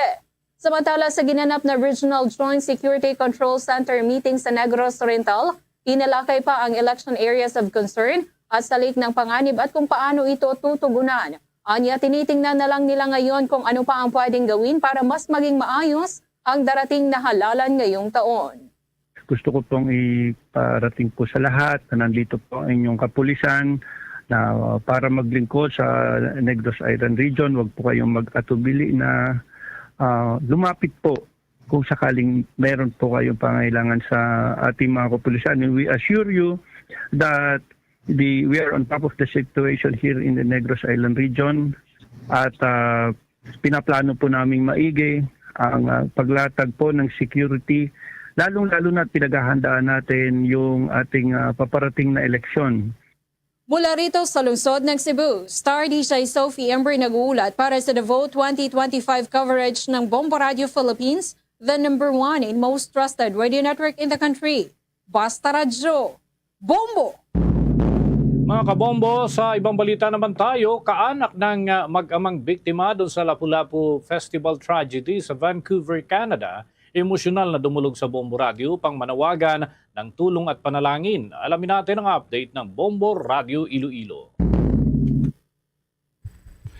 Emosyonal na dumulog sa Bombo Radio upang manawagan ng tulong at panalangin ang pamilya ng mag-amang sangkot sa isang trahedya sa Vancouver, Canada. Ang mga biktima ay sina Val de la Cruz at ang kanyang 2 taong gulang na anak na si Jeb, mga residente ng Barangay Maria Cristina Haro, Iloilo City. Sa prayam ng Bombo Radio Iloilo kay Mary Ruth Hormeliosa, ang kapatid ng biktima, sinabi nitong sa ngayon ay nakakayanan pa nila mga gastusing medikal dahil na rin sa mga tulong na ipinaabot ng iba't ibang individual at grupo. Ayon kay Hormeliosa, dadalo sana ang kanyang kapatid sa Lapu-Lapu Festival kasama ang asawa at anak. Sakay umano sila ng sasakyan ngunit pansamantalang bumaba upang bumili ng juice. Dagdag pa nito, maraming Pilipino ang nakapila sa nasabing tindahan nang bigla na lamang silang araruhin ng isang sport utility vehicle sa gitna ng selebrasyon. Sa kasalukuyan, nasa intensive care unit o ICU pa rin ang mag-ama at patuloy na ginagamot. Matatandaan na noong Abril 25 ay ginanap ang selebrasyon ng Filipino community para sa Lapu-Lapu Festival sa Vancouver, Canada nang mangyaring insidente ng pag-araro ng SUV sa isang bahagi ng street party. Sa nasabing trahedya, mahigit 10 ang mga namatay. We're asking for the prayers, especially po bata pa po si Jib. Kailangan po namin yung lakas at panampalataya ninyo na makasurvive po kami, especially sa family namin. Nandoon pa rin yung state of shock since nga parang tragic talaga yung nangyari. Si Mary Ruth Hormeliosa. Para sa Bombo Network News, ito si Bombo Ayan Gahete. Para sa #1 and most trusted radio network in the country, Bombo Radio Philippines. Basta Radio Bombo! Ang overseas Filipino workers sa Saudi Arabia minaltrato ng agency. Ang pamilya na nawagan ng agarang aksyon mula sa gobyerno. May balita dyan ang Bombo Radio Coronadal. Isang overseas Filipino worker ang dumulog sa media upang ireklamo ang umano'y hindi makataong pagtrato ng kanyang agency sa Saudi Arabia. Sa panayam ng Bombo Radio Coronadal, isinalaysay ni Janica Numananap ang sinapit niyang pang-aabuso mula sa kanyang agency. Ayon sa kanya, pinilit siyang huwag magsalita ukol sa kanyang kalagayan. Pinagpirma ng dokumentong hindi niya alam ang nilalaman at kinuha pa ang kanyang cellphone upang mapigilan siyang magsumbong. Halos 1 buwan na umano siyang sa kustudiya ng agency at pilit na pinapabalik sa dati niyang amo sa kabila ng kanyang mga reklamo sa pang-aabuso. Sa kabila nito, wala rin siyang natanggap na sapat na tulong at siningil pa umano ng pamasahe pauwi ng Pilipinas. Dahil totoo po, ginigipit po ng agency na dito po kung anong gusto nilang mangyari at kung ano po ang gusto ng amo, ayun po ang nasusunod. Hindi po nasusunod yung karapatan namin bilang mga OFW dito. Hingi po ako ng tulong na matulungan niyo po para ma-aksyonan na po ang agency na to para hindi na po matulad sa amin dito na natenga ng mag-iisang buwan na po akong natenga dito dahil po hinihingan po ako ng pantikit kahit po sinaktan ako ng amo ko. Samantala, nanawagan si Gina Bordon, kapamilya ni Janica, kay Pangulong Ferdinand Marcos Jr. at mga kinauukulang ahensya ng gobyerno na agad na aksyonan ang kaso ng kanilang mahal sa buhay. Kiit ng pamilya, hindi na nila kayang tiisin ang paulit-ulit na paglabag sa karapatan ni Janica at ng iba pang OFWs na nasa kapahamakan. Umaasa sila na makikipagtulungan ang Department of Migrant Workers, Philippine Overseas Employment Administration at Department of Foreign Affairs upang mapabilis ang kanyang ligtas na pag-uwi. President Marcos, humihingi kami ng tulong sa iyo kung pwede naman, alalayan mo naman yung mga worker dyan, lalo na sa agency ng pamangkin ko. Sana tulungan mo naman yung mga kwan doon, mga OFW, maawa ka naman sa kanila, lalo na yung sa amin. Kasi gusto niya na talaga umuwi, may kwan na siya, may stress na, may anak pa siya dito. Yung ang asawa niya ngayon, hindi na makatulog. Iyak lang na lang iyak. Sana matulungan mo kami, yun lang po. Ang naturang insidente ay muling nagpapakita ng matinding hirap na dinaranas ng mga OFWs at ang patuloy na pangangailangan para sa mas maayos at epektibong sistema ng proteksyon mula sa pamahalaan. At yan ang ulat mula rito sa Bombo Radyo Coronadal. Para sa Bombo Network News, ito si Bombo Ella Villanueva. Para sa the #1 and most trusted radio network in the country, Bombo Radyo Philippines. Basta Radyo! Bombo! Mga kabombo at mga ka-Star Nation, tuloy-tuloy lamang sa pagsubaybay sa mga programa ng Bombo Radio Philippines dahil maliban sa mga himpilan ng Bombo Radio, sabihin ni AM stations natin, katuwang na rin natin ang Star FM stations sa iba't ibang dako ng bansa. Kagaya halimbawa dyan sa bahagi po ng Western Visayas, para sa mga nais makasubaybay ng mga programa, kahit kayo nasa ibang mga lugar, pwede po ninyong balik-balikan mga programa ng Bombo Radio Philippines sa pamamagitan ng Bombo Mobile App, YouTube, TikTok at maging sa Facebook Live. Kaya naman kung sumusubaybay kayo ng mga drama programs, halimbawa yung mga programa dyan sa bahagi po ng Iloilo, maaari po ninyong matunghayan sa pamamagitan ng Bombo Radio Iloilo at Star FM Iloilo. Doon naman sa bahagi po ng Bacolod at mga karating na lugar dyan sa Negros Island, nariyan ang Bombo Radio Bacolod at Star FM Bacolod. Habang sa Central Visayas, Bombo Radio Cebu at Star FM Cebu. Diyan naman sa parte ho ng lalawigan ng Capiz, nariyan ang Bombo Radio Rojas at Star FM Rojas. Sa area ng Aklan, nariyan ang Bombo Radio Calibo at doon sa Eastern Visayas, Bombo Radio Tacloban. Bago tayo magtapos, narito ang ating Oratio Imperata for the Nation. Heavenly Father, you led your people out of Egypt from slavery to freedom. In Jesus, your beloved Son, you led us from death to life through his paschal mystery, and by the gift of the Holy Spirit, we humble ourselves before you today, trusting in your promise to heal our land. Stretch forth your mighty hand once again and lead our nation. In this time of crisis, conflict, and confusion, let the light of truth shine like a pillar of cloud by day and a pillar of fire by night to guide us along the path that leads to unity and peace. Make justice gush forth like water from the rock, quenching the thirst of victims, cleansing wounds, and opening the way to healing and reconciliation. As you fed your people with manna in the wilderness, satisfy our hunger for righteousness, that we may cease to crave for power, wealth, and selfish gain. Soften hearts, hardened like Pharaoh's, and open eyes blinded by greed, that our love for our country may triumph over all political loyalties and personal interests, and we may learn to see each other not as allies or enemies, but as we truly are brothers and sisters all. May this Jubilee year inspire us to journey together as one people. Let this be our Passover from lies to truth, from cowardice to courage, from injustice to righteousness, from division to unity, from despair to hope, from selfishness to love. May this time of renewal enable us to discover again our greatness as a nation and our dignity as a people so dear to your heart. We ask this in the name of Jesus, our Paschal Lamb, who leads us through the cross from death to new life. Amen. Our Lady of Peace, pray for us. Saint Michael the Archangel, pray for us. Luzon, Visayas at Mindanao, yan ang kalipunan ng ating mga balita para sa pantanghaling edisyon ng Bombo Network News. Mula sa Bombo News Center, Makati, para sa number 1 and most trusted radio network in the country, Bombo Radio Philippines. Basta Radio, Bombo! Diri sa pagpangalagad sang Bombo Aray sa udto sa DYFM Bombo Radio Iloilo.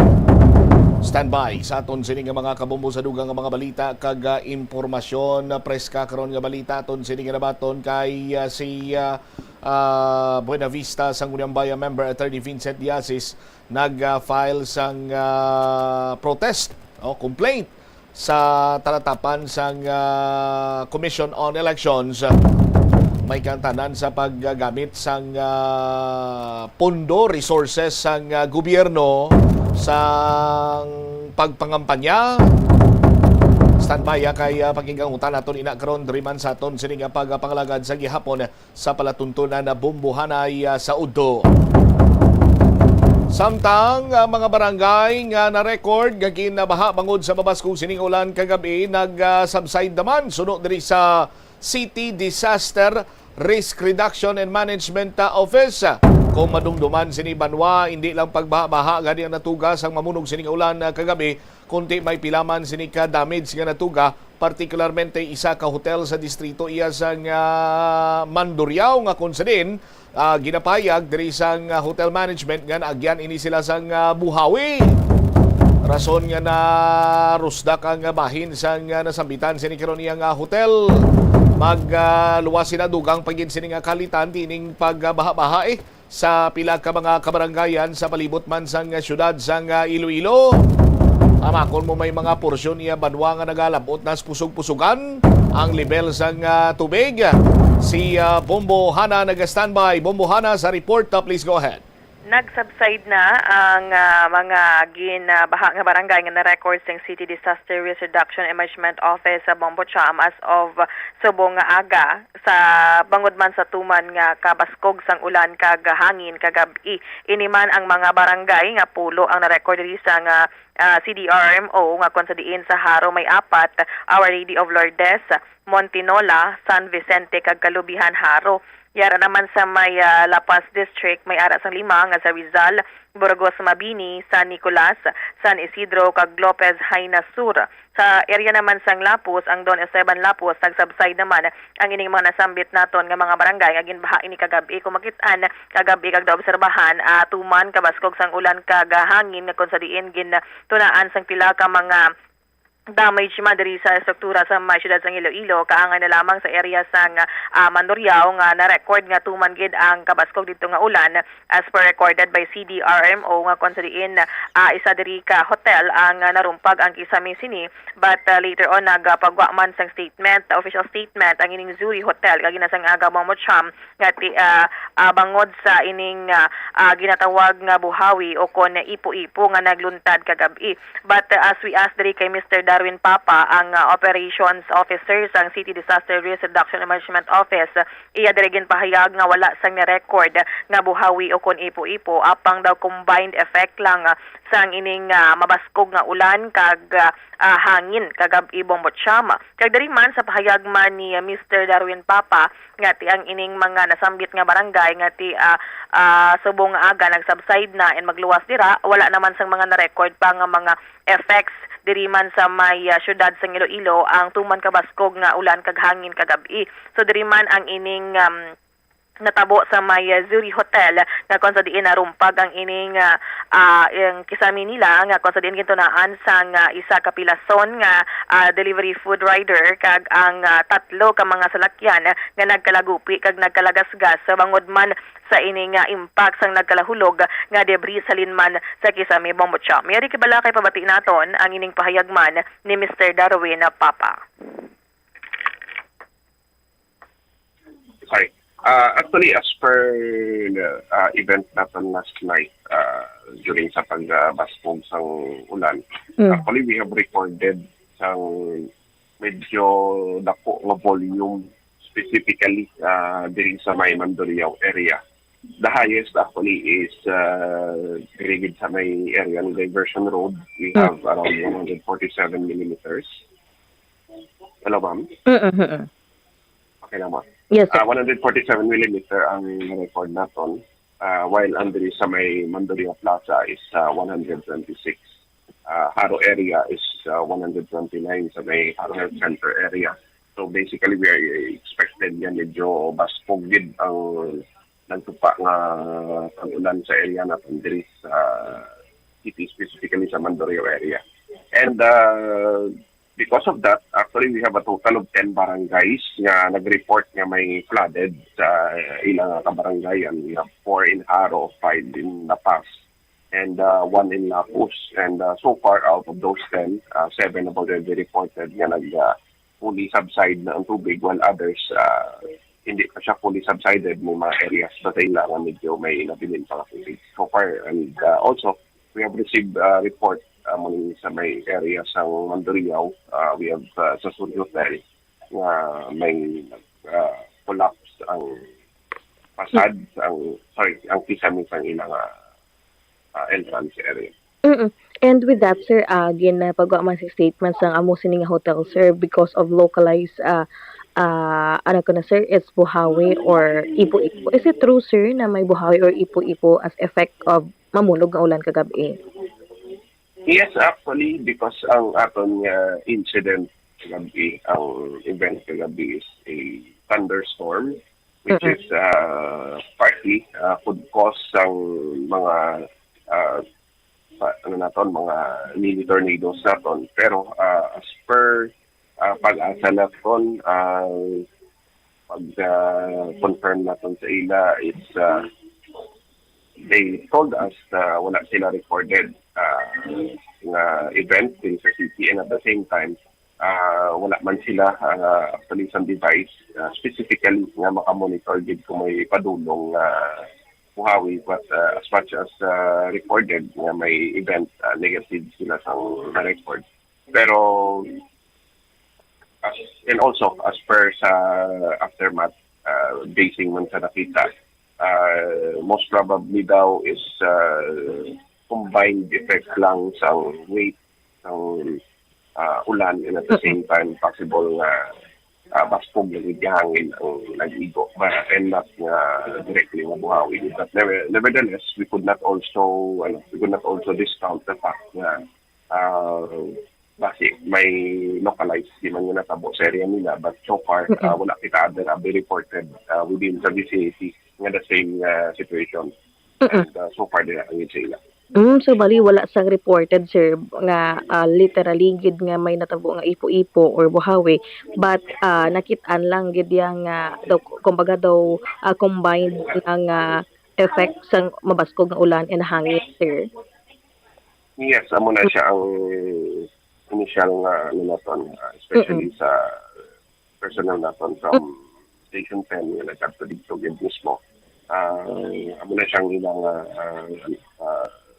most probably daw because ang hangin lang gid, tungkol sa baskog sa hangin kaya ano man sang ulan nga nagtupas. But kung makita naton, sir, sa mga malapit ni nga mga buildings or mga nakatindog man dira, sir, nga mga kahoy or mga plants, wala man, sir, sa paghapay o kung ano, sir, no? Yes, so far daw negative kita recorded, and for observation man, negative kita observation nga ng sila nga situation. Only for that, grabe kita ang volume sa ulan, kaya may ipod niya medyo pagmaddo sa hangin niya. Dari Bombo Cham, ang pahayagman sang Operations Officer sang Iloilo City Disaster Risk Reduction and Management Office, Mr. Darwin Papa. All right. Ini si Bombo Hana Mendoza Andasa para sa the number 1 in the most trusted radio network in the country, Bombo Radio Philippines.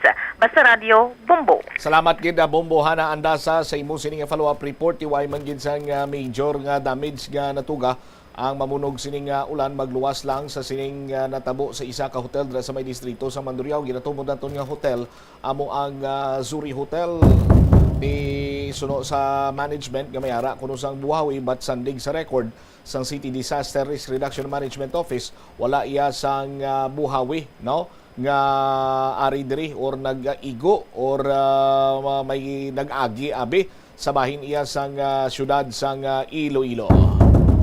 Oras naton 11 minutos na nakaligad sa takna sining alauna diri man sa palatuntunan na Bombo Hanay sa Udto. Standby sa kay Bombo Angel Tan si Iloilo City Councilor Romel Duron plano sining amyendaran ang mga penalidad sa pagbayular sang traffic ordinance. Ini may kantanan man mga kabombo sa sining dumduman nyo tong pinakalawig sining standoff, no? Makabig to yang pang world record ang pinakalawig nga standoff sa tunga sang traffic enforcer kag sang isa iya ka driver. Ang ginabaisan sini nila ang pagsulundan nga ti ang vehicles, tanan nga vehicle nga magaliko sa tuo ang magapabilin sa right lane kag ang yara sa left lane ang maliko man niya sa left side sang dalan di ba? Sa aton sining mga kabumbo. Check na bala si Bombo Angel Tan. Bombo Angel, please go ahead. Bombo Cham nagapasar sang amendment for the first reading ni si Councilor Romel Duron sa mga penalties nga pangatubangon sa mga drivers o kung mga traffic violators man sang mga ordinansa diri sa Iloilo City kabahin na ang pag-review man sang or pag-create mismo sang ordinansa may kantanan diri sa mga naga-change lanes. Bombo Cham sa interview sa Bombo Radio kay Councilor Romel Duron iyagin pahayag man nabi diri nga tinutuyot niya sini nga malikawan na ang natabo dito sa may bahin sang Tabukan Mandurriao so diin ang naglawig diri Bombo Cham sang halos 4 ka oras ang diskusyon sa tunga sang isa ka traffic aid kag sang motorista Bombo Cham punta nalikawan ini siya kung miara nga basis kuno nga ordinansa ang traffic enforcer nga napaathag sa bahin sang motorista Bombo Cham kay tiyang yedri plano nga himuon nga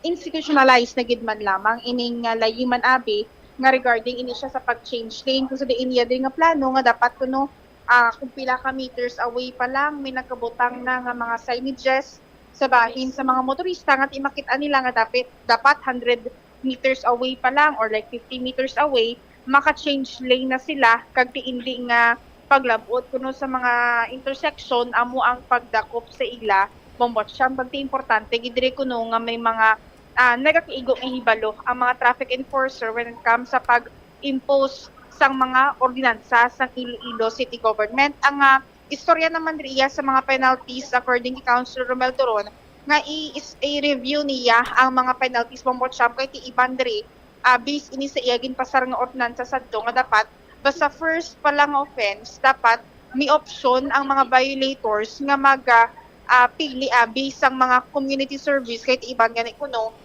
hindi man kasarang gilayon nga magbayad sang fine pero ti ang ginaris lang man diri nga dapat community service kahit iban mabudlayan sa pagbayad Bombo Cham kag ti kabahin ini siya sang campaign nila for information dissemination man abi Bombo Cham pamatian ta bala ang kabahin diri sang nangin pahayag man ni Councilor Romel Duron sa aton interview. Well, I was compelled to pass that ordinance because of what happened a week ago, no? Wherein the motorist or the driver was apprehended by the traffic enforcer for changing lane. Nang nagsaylo ka lang bala kung may tungod may signboard mo na on the left lane, remain ka sa left lane. Sa right lane, remain ka sa right lane. Ti atong driver nag-change lane to from left to right. So kay may signboard hindi ka pwede ka change lane. Nakita ko man to ginkudakan ko pa gani. Gindakop siya. Ngayon pamangkot siya sang driver, sang bayi to nga driver kung ano sala ko. Titanin do ka simple ba lang to. It's a matter of explaining. Siguro ang traffic enforcer daw hindi ready siya. It took them 4 hours. Siguro na-notice nyo man to, nabalitaan nyo man to. Kag later on, daw gikuwaon niya lisensya, nagtawag pa sila pulis. So tingala ko nga daw ka-simple ba lang itong violation, nga daw kadugay na solbaron. May national law man kita. Sa national law sa Republic Act 4136, ang changing lane allowed man ina when done safely. Kung safe mo lang, wala, usually inyo kung driver ka mo, alin ka sa left, masaylo ka sa right, or sa right, masaylo ka sa left, or vice versa, gina-allow kung safe mo lang. With caution. Well, yeah, with caution. And there are steps to follow. Usually na, signal ka na mo, signal light ka, then tanawon mo imo rear mirror, tanawon mo side mirror, ang tanan nga precaution muon mo, kag kung safe na, that's the time nga mag-change lane ka, whether left or right man na, pwede man na Kapin pa kung 2 lanes in one direction, pwede gid na sa 4136. Di kay wala kita ang akong tungin question nga agin gabutang ang aton mga traffic authorities without the corresponding ordinance or ordinances. Kay any sign or signage kay butang mo must be supported by an ordinance. Kung hindi national, local. Diba? Muna yung akon nga base. Kung butangan mo lang ang signage without being supported by the ordinance, so bali wala na ang inbutang mo na. Common problems na nga hindi lang na once, twice, thrice, several times na even I myself was also apprehended. Dira, galing din swapin, nag-explicar ko, so wala na lang nila ko ginpan. And knowing, siguro kilala nila ko no? Pero hindi sinaamo ang aton nilutuyo. That is applicable to everybody. Ang amukin ang tuyo sa aton traffic, i-legalize ta na gilang Kung butangan nila, put things in the right order, no? Kung mabutang ta, how many meters far, tapos may mga precautionary signs para tanit na nga before i-implement na.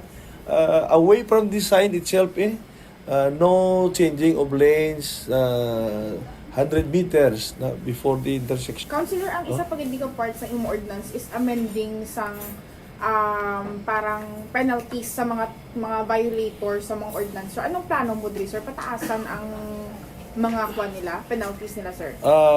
Hindi man, not necessarily man, no? Kaya precautionary man lang ang kwan na daw. May kwan gani kita may kitawag na may community service gani ako actually nga ginpasar sina. Depende sa offense, no? Maybe first offense, di can apply sa community service. Pero you will review the whole... We will review the whole kwan. Hindi lang, pero ang focus ta sa, I think, duwa anay ka areas, especially sa changing lane. Yang halin ba sa diversion, going man, in that direction, man, ma-left turn ka. Nga, kung ari ka na sa second lane, nga mag-left turn ka pagid, ginadakop pa na nila.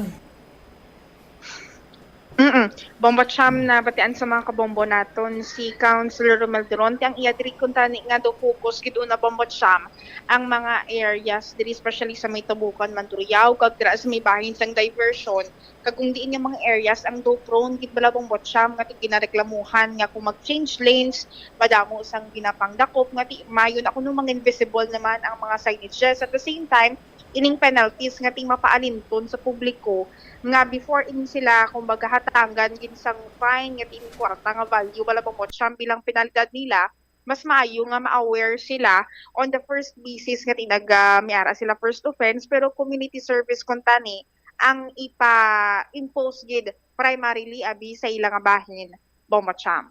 All right. Ini si Bombo Angel Pichiliertan para sa number 1 and most trusted radio network in the country, ang Bombo Radio Philippines. Basta Radio, Bombo. Salamat gid na Bombo Angel Tan.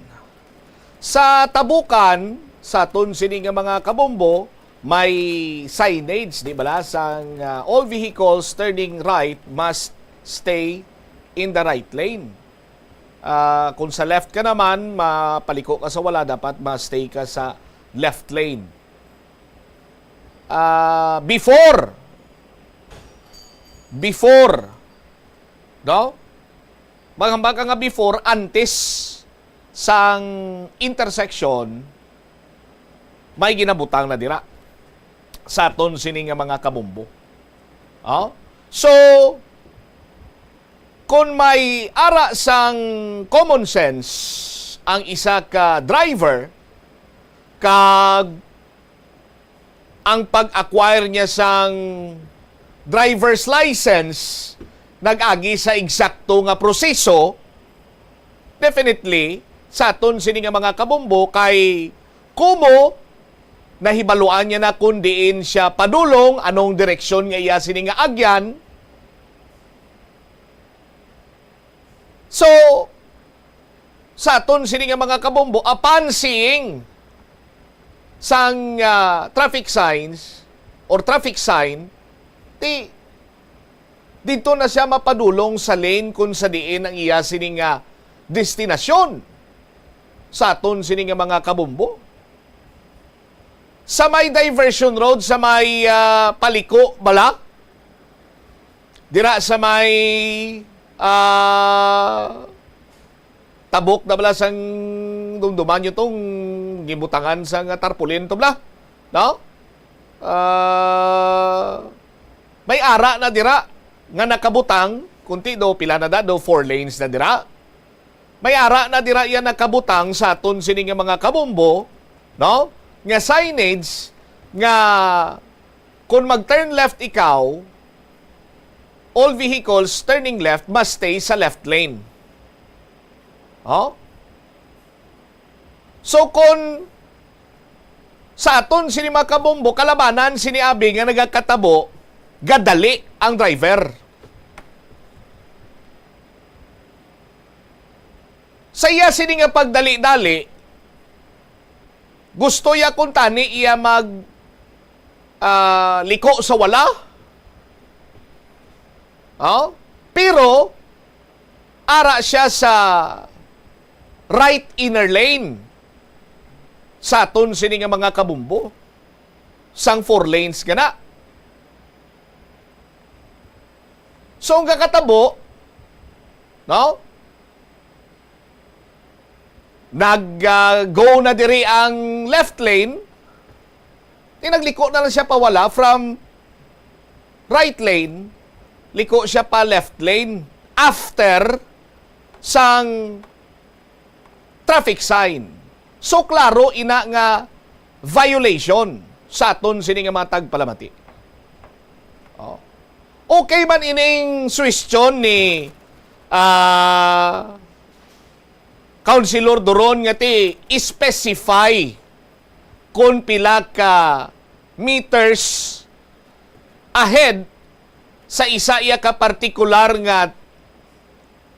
nga intersection nagakadapat magapabilin ang sa left lane kag sa right lane.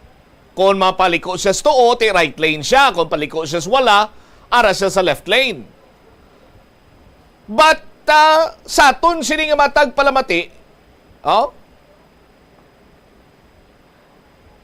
hindi naman siguro kinahanglanon or nesesidad gid iya banwa nga maghimo sang isa ka ordinansa na tuhoy sina dira kay nagadepende ina sa pagtuman sang isa iya ka driver.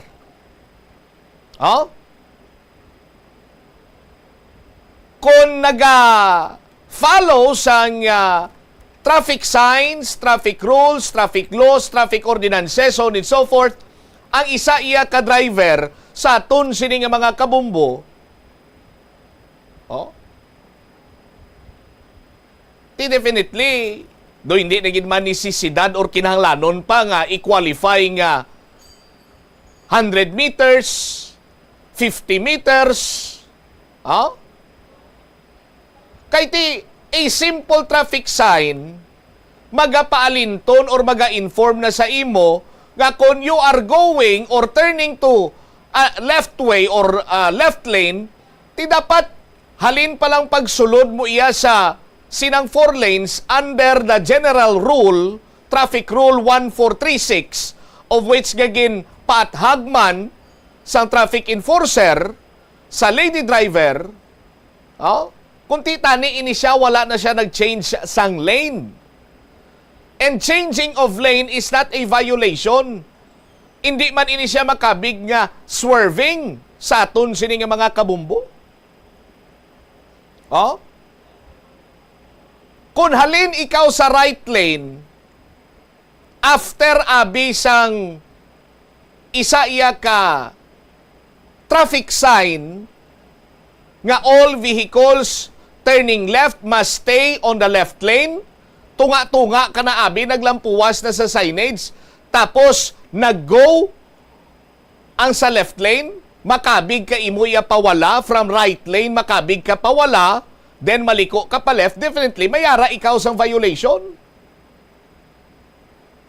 Sa aton sinima kabumbo, that is why nga ginapang dakop na dira sa may diversion road area, same as with sa Tabukan, sa aton sini nga mga kabumbo.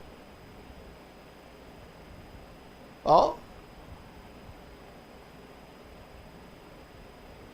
Pero base kung mas makabulig pagin ang may specific distance nga idugang si Councilor Doron kagang mga penalidad, so depende kung maagrihan sa bahin karon sang City Council, no? Sa aton sini nga mga kabumbo.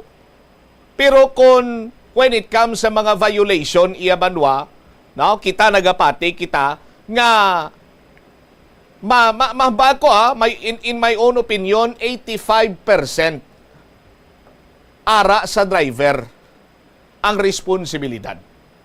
No? 85% kung may violasyon, driver ang may sala. No? Tigamay naman lang ang mga porsyento ang mga pavement markings, no? Nga mga panas na, mga traffic signs nga panas na. Ang pinakadako ginya kag mabugat nga faktor yara sa driver. So dapat ang mga driver sa aton sinima kabumbo, no? Mayara man sang nagakaigo sini iya nga ihibalo sa pagsunod sang mga nagakaigo iya nga pagsulundan sang aton sini nga trapiko. Kay kun wala magpinagusto lang, magsagad lang ka pinues, tiway kita sang dangtan sini sa aton iya nga mga kauturan. Ang importante sinadira ang driver, no, nakainsindigid. Kag kun parahan kamo sa mga traffic enforcer, waay gid ya sang problema kag question kon may luyag kamo nga i-clarify. Amo nang nambal naton, ginapalinton gina naton sa aton sini nga mga kuturan. Waay sang question nga kon luyag ninyo nga may i-clarify, may pamangkoton, kag kun do hindi kamo kumbinsido, sa sabat sang mga traffic enforcer, ang pinakamaayo sini nga kadtuan nyo, amo ang ila sini nga talatapan nga mag-file kamo sang contest or petition. No, kay ti pamatian man kamo na dira. Sang mga taga Transportation and Traffic Management Office, kay kung hindi kamo pagpamatian, lilintukin siya, kanugon lang sa ginapasweldo sa nadara sila. Kung why sa may ma-entertain sa inyo, no, nga nakatuka dira nga i-review, lantawon, tunan ang mga contest or petisyon sa mga ginpang dakop sini nga driver, ang guwaya sina sa laguron sang syudad. So hindi ka mo magkabalaka kay may ma-entertain kag may maatubang gina sa inyo sa talatapan sang Traffic and Transportation and Management Office. Same as with sa iban sini nga talatapan sang Iloilo City Government. Di ba? Hindi na kamo sila nga magpuis pas dalan na kagutok na gadan sang dalan, tadre kainit pasubong. Tapos matuga ka pa sang traffic, hindi lang ikaw iya kay mahalitan dira, pati ang mga tao sa likod mo kuno mga salakyan sa sulod mo, makatuga ka pa sang huol, no? Dala dito sa ila siniya nga talatapan, i-contest, i-questiona, no? Hindi kay sa tunga sang dalan para malikawan ta ang kasubong sa tunod na tabo sang mga tinalikdan sini nga may nadlaw, no? Nga naglabot iya sa 4 ka oras ang pagpinuisay sang traffic enforcer kag sang driver. 30 minutos sa nakaligad sa takna sini nga launa. Pagbalik nato na banwa dugang ang mga balita kag impormasyon. Diri sa palatuntunan na bombuanay sa udto, driver sang patrol car nga nagdalagan kuno sang ang pagpadalagan gali sang driver sa patrol car is 80 to 100 kilometers per hour. Sandig sa hepe sang Batad Municipal Police Station kag nagapating ati aksidente ang natabo pero ti kung pinsaron mo mamunog sining ulan ang dagan mo imuya 80 tubtob 100 kilometros per hora no medyo madasig-dasigin man no kag lakip na sa iban pa sining mga balita kag impormasyon balikan ta sa baday nga pagpalayag sa bumoray sa udto pagkatapos gid lamang sa pila ka importante nga mga panumdum oras naton 31 minutos na nakaligad sa tak ng alauna. Ginawa ko din ang litaw, tulong pinansyal para sa kuryente, tubig at internet pag may disaster. Kasi, tol, power's all! The Farmers Bazaar, your traditional public market with the touch of Plazuela Dos, ang isa ka lugar nga gintukod sa tion kag sa kasagsagan sa COVID-19 pandemic nga may tinutuyo nga maghatag sa imo sang safe marketing experience. Subong nga ang COVID-19 hindi na gid man dako nga pamahog kag nagapakadto na kita sa next normal. Rest assured nga ang Farmers Bazaar will further evolve agud nga magpadayon sa paghatag sa inyo sing satisfying marketing experience. The Farmers Bazaar sa lower level tara na pahamtang ang fish, poultry kag meat section para naman sa inyo mga kinahanglanon nga prutas, utan kag iban pa, magbisita sa upper level pinaagi sa paggamit sa hagdanan ukon sa pagkadto direkta sa parking lot. The Farmers Bazaar, your traditional public market with the touch of Plazuela Dos.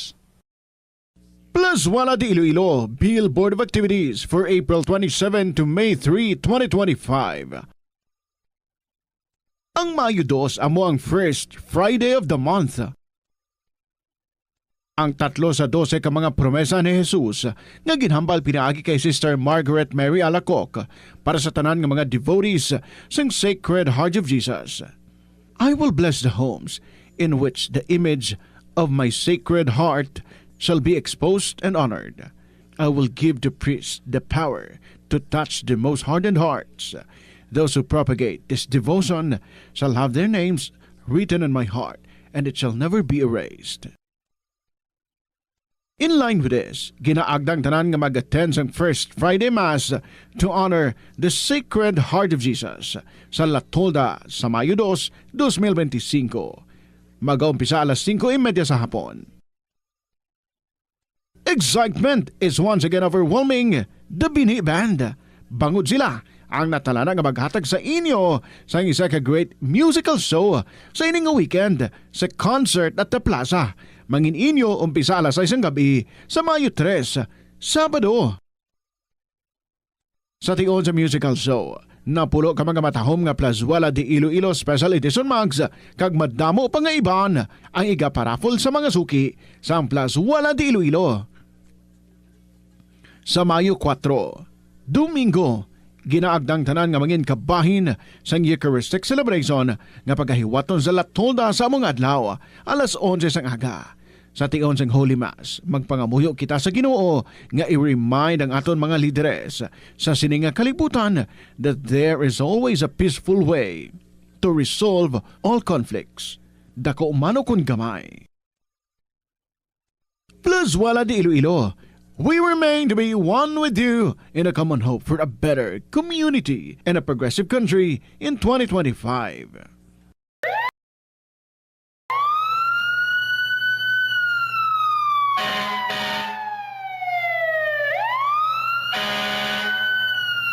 Yari ang mga tips agud nga malikawan ang sunog sa balay. Ini pagpabayaan ang kusina samtang nagaluto. Kung kinahanglan nga magbiya sa kusina, siguruhon nga may mabantay sang pagkaon nga imo ginaluto, bangod sinigundos lang ang pag-ibwal sang kalayo. Taguon ang anuman nga flammable products sa husto nga lugar. Ang household cleaners kag items kaangay sang hairspray o kung shaving cream, ang delikado kung i-expose sila sa source of heat. Ibutang ang mga ini sa cool area. I-maintain ang mga wires antes magsaksak sa sakit. Sikyaron nga walay ni sang kinagtan sa ang ido o kung iban nga sapat, ilabi na kung ikaw ang may hinuptanan. Kung may damaged wire, isla nini sa gilayon. Siguruhon man nga may yara sang fire extinguisher o kung fire blanket sa balay. Dapat man nga nakaibalo ang tanan nga family member magamit sang fire extinguisher agod mapalong inigilayon. Ang tagipusoon ay isa sa mga pinakaimportante nga organ sa lawas ng tao. Gani, nagakadapat lang nga ini ang halungan. Paano ba na mapabilin nga healthy ang aton heart? Agud malikawan ang risgo sang heart disease, dapat nga magkaon sang healthy nga mga pagkaon. Kinahanglan man nga maging aktibo, kaangay sang pag-obra sa mga physical activities kag pag-exercise. Ginarekomendar man ang pagpabilin sang healthy nga kabugaton. Agud malikawan ang mga balatian sa tagipusoon, dapat likawan ukon ang taton ang pagpanigarilyo ukon magpalayo sa second-hand smoke. Kung mag-inom sang alcohol, drink moderately. Dapat man nga kontrolo. Bombo Radyo Iloilo, Philippine Standard Time, 36 minutos na nakaligan sa takna sa Ningalauna. Balik na diri sa pagpangalagad sa bombo na isudto sa gihapon ko po nimo Bombo Cham Blanco Hover sa ginpatigayon sining press briefing dito sa Malacañang with Attorney Claire Castro. Sandig diri sa mando sang presidente ni Presidente Bongbong Marcos paimbestigaran kuno ining prime water zone no nga amo ni ang ang ginapanagian sa mga Villar bala sa aton sining mga kasimanwa may kantanan sa ilaman sining serbisyo kay damo sang nagareklamo nga sumugod kuno ning prime waters ni Sos Maria Kagusep damo sang na-encounter sining mga problema man sa ila siniyang serbisyo.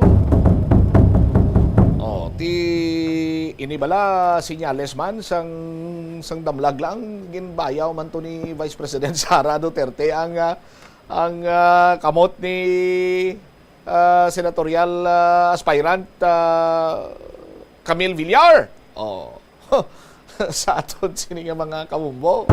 Sus Maria Kagusep po. Kasadya lamang no. 37 minutos na nakaligan sa takna sininga.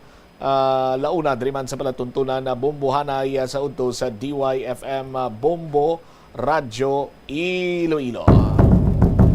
Check ko naman this time si Bombo Jomar Villa. Balita kay Bombo Jomar kay hambal sang hepe sang Batad PNP. Sinya aksidente lang natabo Iadagan sang driver sang patrol car mga 80 tumtum 100 man lang. Pero tiyang pamangkot baskog ulan.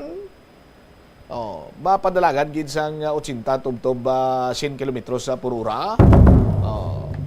Di pwede ka man kadalagan siguro mga ara lang sa 70-80 na maglabot sa 100.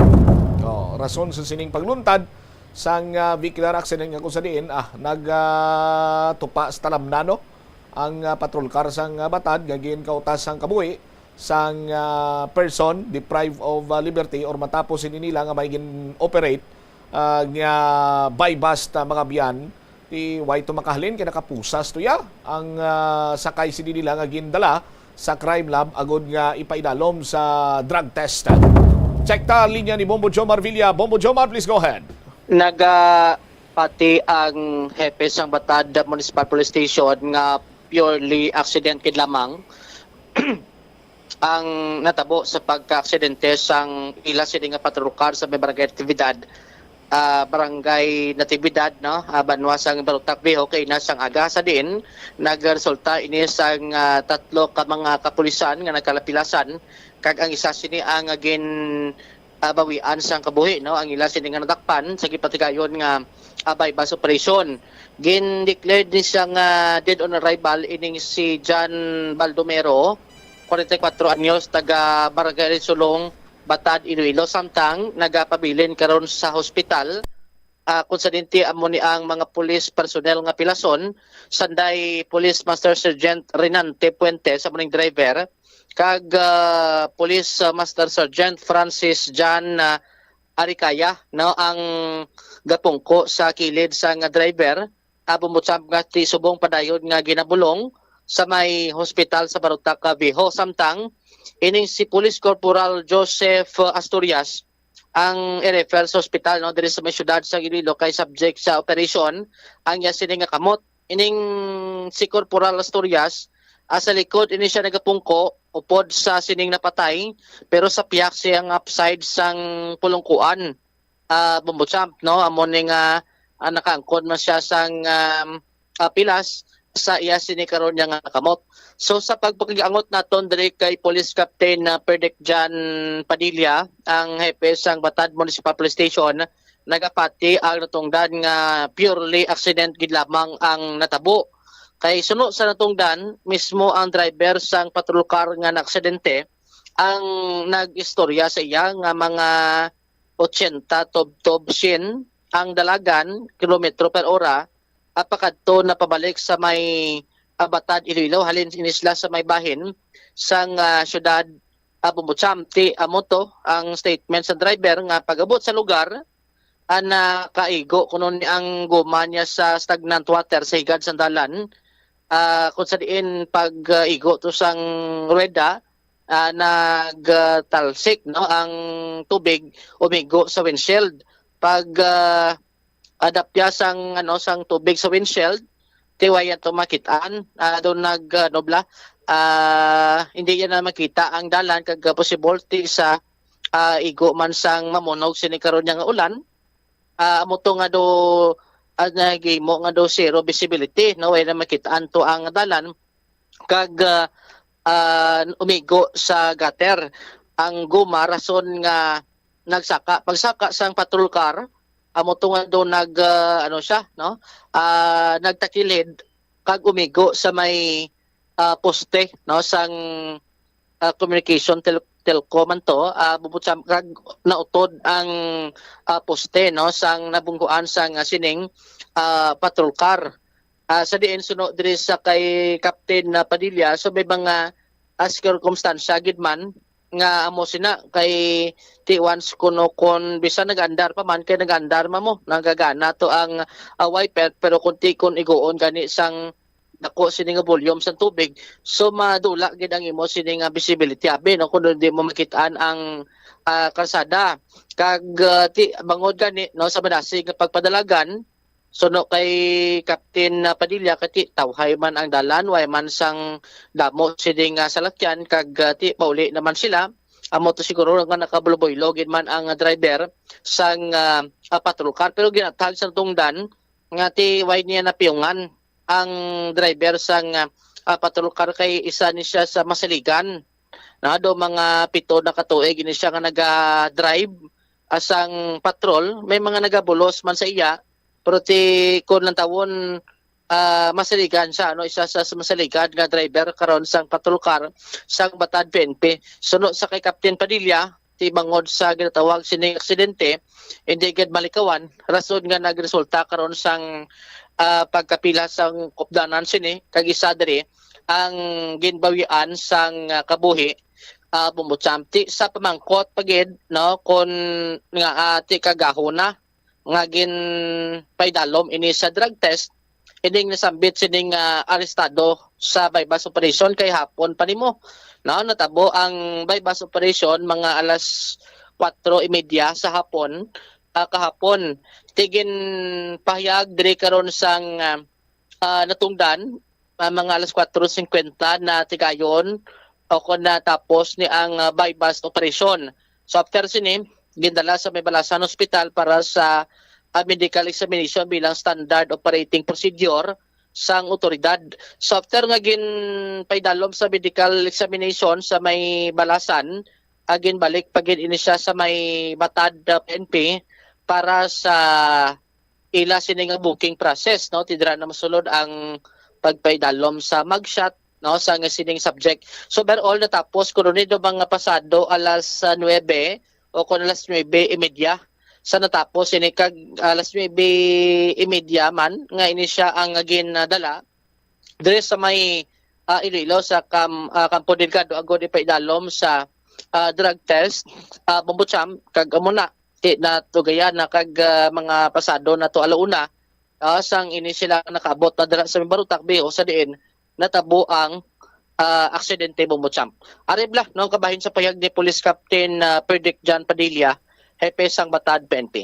Then naglakat ang patrol kasar sa Iloilo mga 9:30 sa gabi para nga ipa-subject for drug test ang atong subject ato sir no kag madalas ang mga recoveries naton sa Regional Forensic Unit for laboratory examination. Malawig, no? Ano daw damo ang sa hospital, sir? Kay alas 4, alas 3, tapos, no? Hindi man, sir. Kahit after sa medical na, sir, balik sa station, tiging booking pa natin. Sir mo, ginkuhaan pa sa natin 10 prints, ginkuhaan pa mag-shot before gindala sa crime laboratory, sir. Ay, siya, okay. So, sang dito na alas 9, anong oras kabot sa campus, sir? Wala lang ko detail, sir, kung anong oras sila nagabot. Basta, ano balaan ko lang, pabalik na sila kay 140, ara na sila sa may Barotac, Deho. Ay, siya, okay. So, bali pa buli na to sila gali, no? Yes, sir. Alin sa Regional Forensic Unit, sir.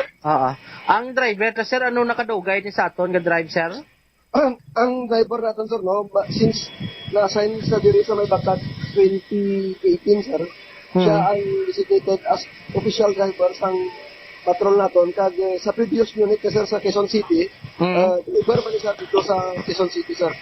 Ay, so kung ikaw mag-assist ano siya may idea na sa pagmaneho? Yes, sir, yes, sir. Ako, sir, personally, experience ko man kay siya, pero pwede sa akong pagkatko sa provincial office naman or sa region, siya man ang ginapatay ko. Kag experience na din sila, driver, sir, kay more than 20 years naman ang iyang experience sa driving. Pero sa natabo to, by sa paglulusisa mo, sir, ay ginawa na anticipate to? Actually, sir, no, ginalagi siyang kaganon, pagkabalo kung naksidente sila, nagtakbo na yun ako dito sa area, no? Tapos nakita ko, sir, nga may balanaw, giman dito nga park. Nagdanaw? Oo, dalo mang tubig. Sir, siyempre may, may footwalk ang igad sang highway. Straight mo sir, ang talan, balik sugid ang talan, tapos may dalong tubig. Sino may loader to kinasiraw, bagwalan to? Ang sang aga na to, sir, sang pag-pull out, naguro sang aton nga patrol car, sir. Ay, okay. So, bali, wala nang dagadanaw ang area, sir? Actually, sir, na istorya ko to, ang may pumuluyo ako dito nga istorya nga dira sa atupang kakuli. Nga, every time nga magulan, sir, kadalong dira ang tubig, sir, kay wala nagailig na sa drainage. So, do ay ma-maintenance mayo? Wala lang ko idea, sir, kung anong kasada, sir. Kay tito bagong drainage na sir, no? Do ay ka sulod ya tubig? Ambot lang, sir, pero amo na, sir, ang istorya sa akong nga every time nga magulan, dalong dira ang tubig sa amo na nga part. Okay. Amo kasi kay do bago man ka drainage anyway. Ang driver, sir, bali pag so ano kuno ko dasig lagan na sir man kay kun hinay lagan mo do di ka man siguro maglapaw, no? Ang istorya niya sa akon, sir, is mga 80 to 100 siguro lagan na, sir. Which is normal man guro, sir, kasi layo man ang ilangilan ka, may layo man ang gina-travel, sir, no? Which is normal din man ang lagan, sir. Why man sa napiyungan, sir? Wala man, sir, kay pag sir, ang bang driver sa akon nga pag labot sa tubig, tawag nga gani, nagbasya sa windshield. So, hindi niya na makita ang dalan. Amo to nga nadulaan sa sang control nga ang bumagat siguro na sa footwalk. Gutter? Sa gutter. Kag dito nagtabog ang patrol car. So, it means nga... Dali lang. Kung maagyan mo ang tubig nga danaw abi,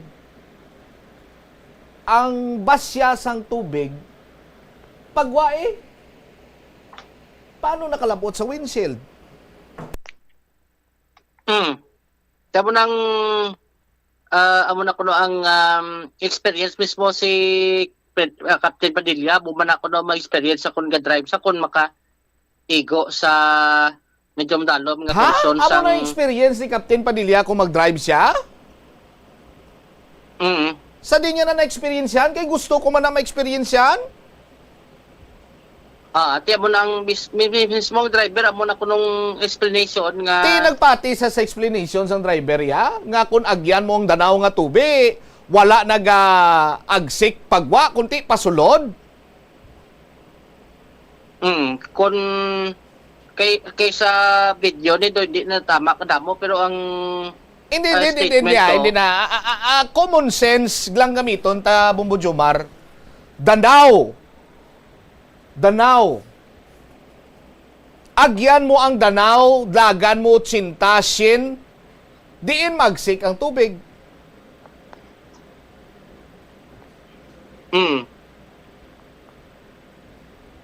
Ti kon dasig ti daras kilid. Diin nga kilid. Sa kilid sang karsada. Ang kilid sang karsada, i-qualify bala pagwa o kung pasulod? Pagwa. Oh. Ti pa makalabot sa windshield mo? Ti bisan pagpulot mangkot na to sa mga driver, doon mo gaman ang ilak ng experience mo. Mamutsab nga, kung dasig, pero kung hina, hindi man kuno magtalsik sa windshield, ang tubig, no? Amo na gani kay bisan kita do pa ka experience nga daw mo nakadasig bisan magpadlagan dumihinay man ta magpadlagan mo. Pero ang sa investigation mismo ang barutak biyo mo to gani gipamangkot kun may dashcam kun ano pamatuod ni ang statement sa nga driver sa PNP car kun sining patrol car bumutan pero isa pa gid ka pamangkot Bumbo Jomar. Sino ang accountable sa kamatayon sang arrested person? Isunod kay Captain akon Major Esquilar Gahipe sang Baruta Cabejo, hospital arrest ni. No, ang driver sa patrol car kung sa din do 18 hours ni blamo ang iya siding reglementary period pero kung hindi siya makagwa sa hospital within 18 hours, i-release siya. Pero kung matabo siya kung i-release siya karon, kagway pa matapos ang 18 hours, so ma-detain siya anay sa may Barutak Biho Municipal Police Station pending sa desisyon karon sa pamilya kung bala mapasa ka sang kaso kay may gindulaan driver ang inatumod mo nga driver sang patrol. Driver sa ang patrol. Police. Okay. So ang hospital arrest kay may pilasman si sarhento driver sang batad na PNP. May pilas pero ang pilas nila ni ang bal ni Captain Padilla do ano naman layo naman sa Katalagman. Padayod lang gidabulong Bumbutsam. Ang isa nga upo sa likod amon si Corporal Asturias ang subject sa operation diri sa may hospital sa syudad sang Iloilo. Ang driver lang ang accountable o pating upod niya? Ang driver. Okay. Ang driver to ang ginlantaw nga tikon malaps ang reglementary period release siya hindi na siya pag-detain sa Barutak Biho PNP. Aring confirmation bla no kay Police Captain John Perdek Padilla hepe sang Batad PNP.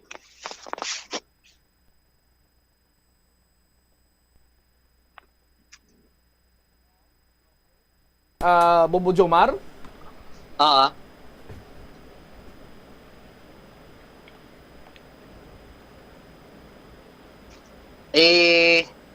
Kabati tadi ang kabahin sang pahayag ni Police Captain John Perdek Padilla hepe sang Batad PNP.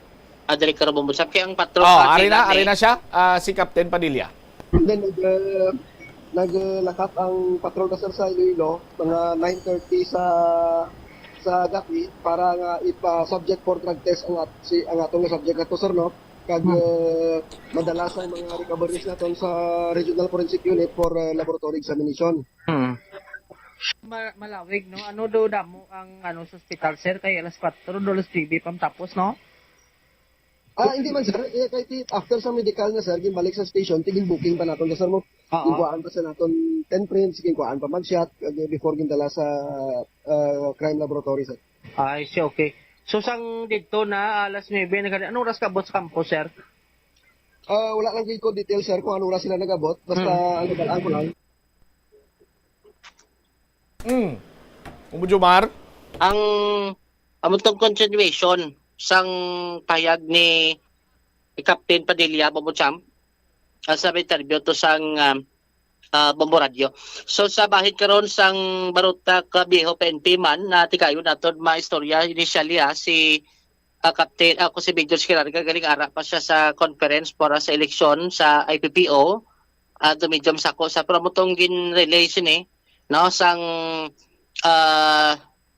information nga ti once kun malaps no ang si reglementary period i-release man ni siya sa bahin sa PNP no, pero ang initial nga daw hindi naman kuno magpasaka sang kaso ang pamilya sining subject sa bypass operation nga gin kung napatay sa sining nasambit sini karon nga aksidente Bumbutsam. Sa subong ti ang custody anay sang patrol PNP adra sa may Balutac Biho Police Station. Kung sa dito depende pa to kung anong matabo sini kay do ang sa likod sini do hindi na gito do hindi na gito siguro ma-repair kay do halos dito gid nag-impacto ang poste ang simento nga notod gid sang inisya ang nakabunggo dito sa area Bumbutsam. All right. Ini si Bombo Jomar Consumo Villa para sa number 1 most trusted radio network in the country, Bombo Radio Philippines. Basta Radio, Bombo. Inyo nabatian balita ni Bombo Jomar Villa. So ginpatihan sang chief of police sang Batad PNP ang rason sang driver sining patrol car nga pag-agi niya sa Danao ang tubig nag-agsik sa atubangan sila sining windshield. Rason nga nadulaan siya sang foresight sa iya sining alagyan didto kag nagluntad ang disgrasya sa aton sining mga kabumbo. That is why nga namangkot ako gani. Namangkot ako kung hinay man o kung dasig imo sining dalagan mag-agi ka sa Danao kung ang salakyan nimo abi four-wheeled vehicle diin nagaagsik ang tubig. Kung mag-agsik man sa tubang, ti makalabot sa windshield. May ara guro nga makalabot sa windshield pero hindi makakos nga madulaan kay mo ya sang pananawan sa tubang mo. Kaya antes siya sumaka ng tubig sa imo sini nga windshield, may makina pangadaan nga mabungguan sang tubig. So majority sina ang agsik ya diri gid sa kwa. Kung nagamotor ka ti mabasa kag man guro, kung naga-tricycle ka ti mabasa kag man guro sa tubang. Pero sa gyapon ang agsik niya nga dako pagwa hindi kay patubang sa aton sini mga kabumbo. No? So kung ang daga niya 80 tubtob shin, ti kay layo pa kuno ang ang padulungan sini nila, ti hindi man siguro ma-justify nga kung layo pa yang inyo sini nga destinasyon, padasigan mo yung lagan sa aton sini mga kabumbo. Hilabi pa iya nga ang tsimpo hindi maayo.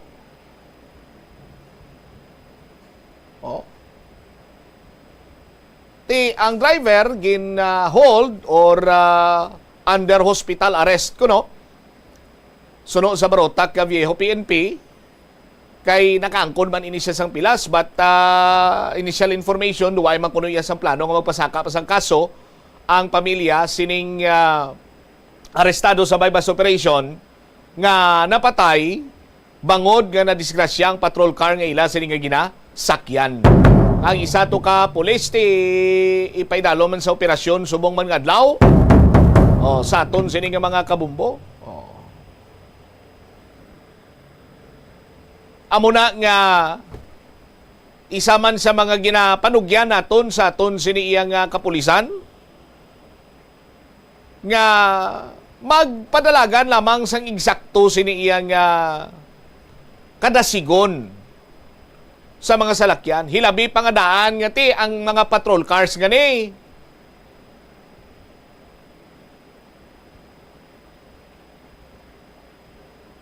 Daw mahambal naton pigado sa maintenance. Di ba?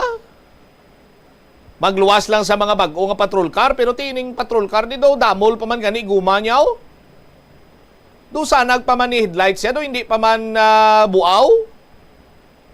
O galing ti sa aton sini nga mga kabumbo, no? Ang disgrasya to, hindi mo malikawan, bisan ano mo kahalong. Pero ang mga faktor sang pagkadisgrasya kung imo likawan, mas dako ang kagayunan nga malikawan imong disgrasya.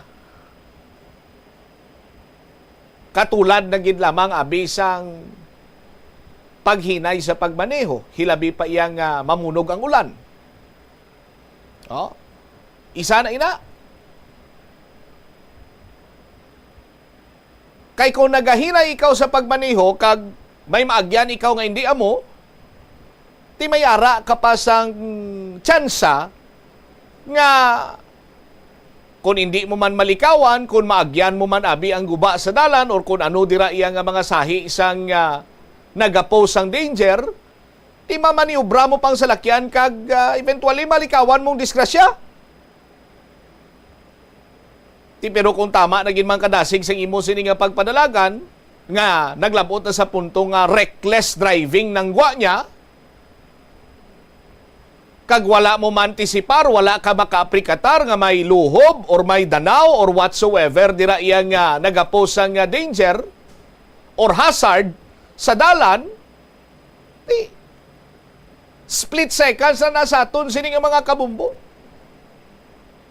Kag sarang mapilasan ka, bawian ka sang kabuhi, kag ang natabo sa patrol car, damage to property sang gobyerno eh.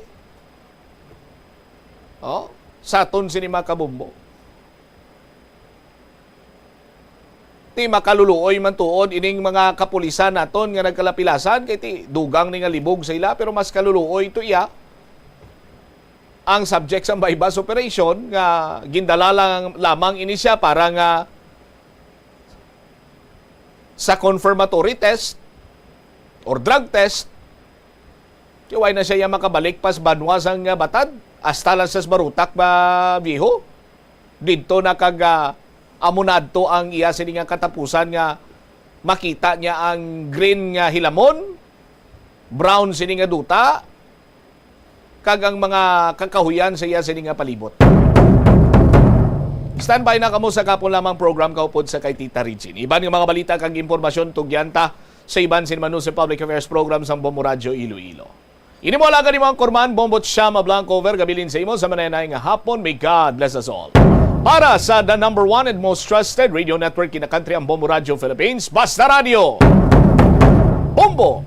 Oras! The Farmers Bazaar, your traditional public market with the touch of Plazuela Dos, ang isa ka lugar nga gintukod sa tion kag sa kasagsagan sa COVID-19 pandemic nga may tinutuyo nga maghatag sa imo sang safe marketing experience. Subong nga ang COVID-19 hindi na gid man dako nga pamahog kag nagapakadto na kita sa next normal. Rest assured nga ang Farmers Bazaar will further evolve agud yung magpadayon sa paghatag sa inyo sing satisfying marketing experience. The Farmers Bazaar sa lower level tara na pahamtang ang fish, poultry kag meat section para naman sa inyo mga kinahanglanon nga prutas, utan kag iban pa, magbisita sa upper level pinaagi sa paggamit sa hagdanan o kon sa pagkadto direkta sa parking lot. The Farmers Bazaar, your traditional public market with the touch of Plazuela Dos.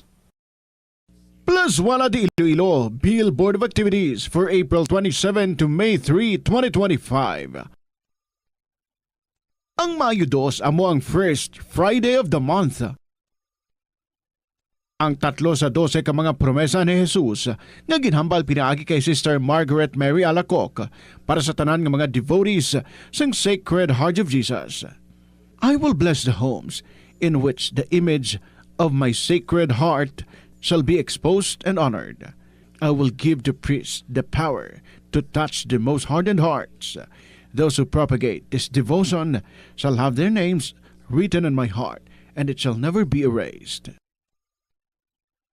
In line with this, ginaagdang tanan nga mag-attend sang First Friday Mass to honor the Sacred Heart of Jesus sa La Tolda sa Mayo 2, 2025. Mag-aumpisa alas 5:30 sa hapon.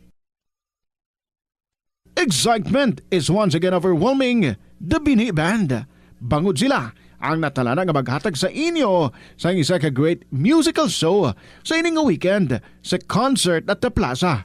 Mangin inyo umpisa alas 6 ng gabi sa Mayo 3, Sabado. Sa tion sa musical show, napulo ka mga matahom nga Plazuela de Iloilo Special Edition Mags kag madamo pa nga iban ang iga-paraffle sa mga suki sa Plazuela de Iloilo.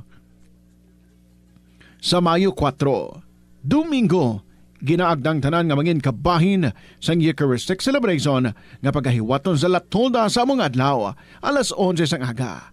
Sa tion sang Holy Mass, magpangamuyo kita sa Ginoo nga i-remind ang aton mga lideres sa sininga kalibutan that there is always a peaceful way to resolve all conflicts. Dako umano kun gamay. Plazuela de Iloilo, we remain to be one with you in a common hope for a better community and a progressive country in 2025.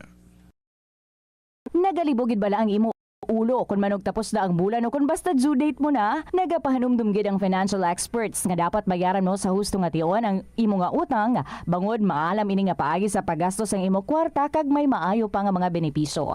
Halimbawa, malikawan ang late fees kag maprioridad ang importante nga mga galastuhan. Dumdumaman nga ang on-time payment history ang makatibong man o kung makapamaayo gid sa imo nga credit score kag mapa-improve ang interest rates. Ini nga pahanumdom ang ginadulong sa imo sang the number 1 and most trusted radio network in the country, Bombo Radio Philippines. Basta Radio Bombo! Agud makalikaw sa food poisoning o kung paglain sang tiyan, sundo ng ining mga pahanumdom sa pagpreparar sa mga pagkaon kag ilimnon. Manghugas ang kamot kag ipabili ng katinlo antes kag pagkatapos ang paghimos.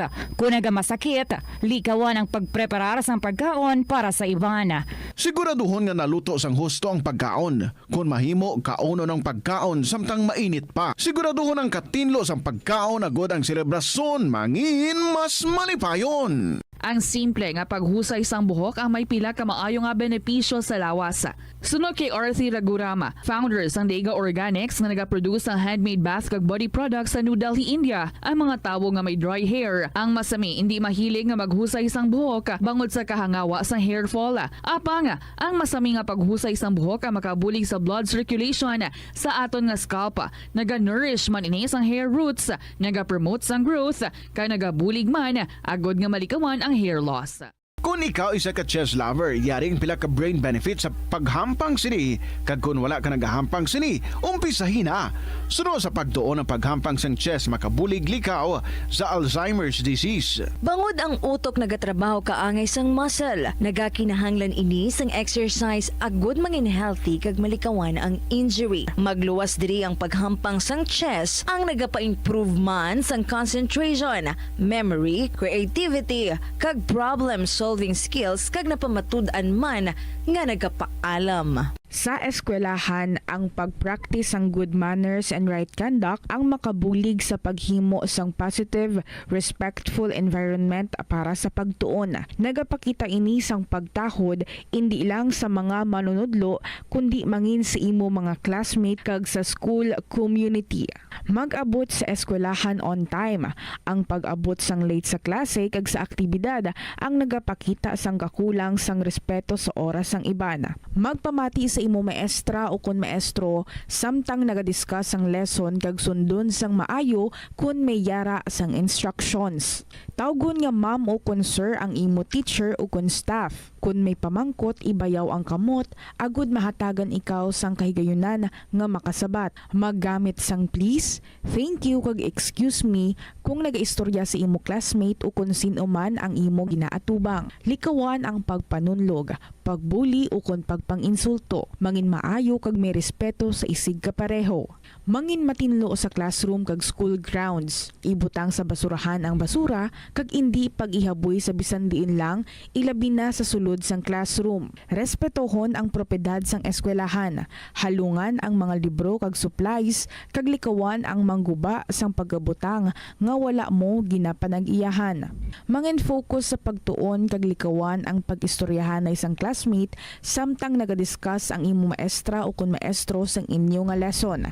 Likawan ang cheating. Masami nga kompletohon ang assignments kag test nga wala nagapangopya sa hinimuan sang iban. Yari ang mga simple nga paagi agud makakinot sang tubig.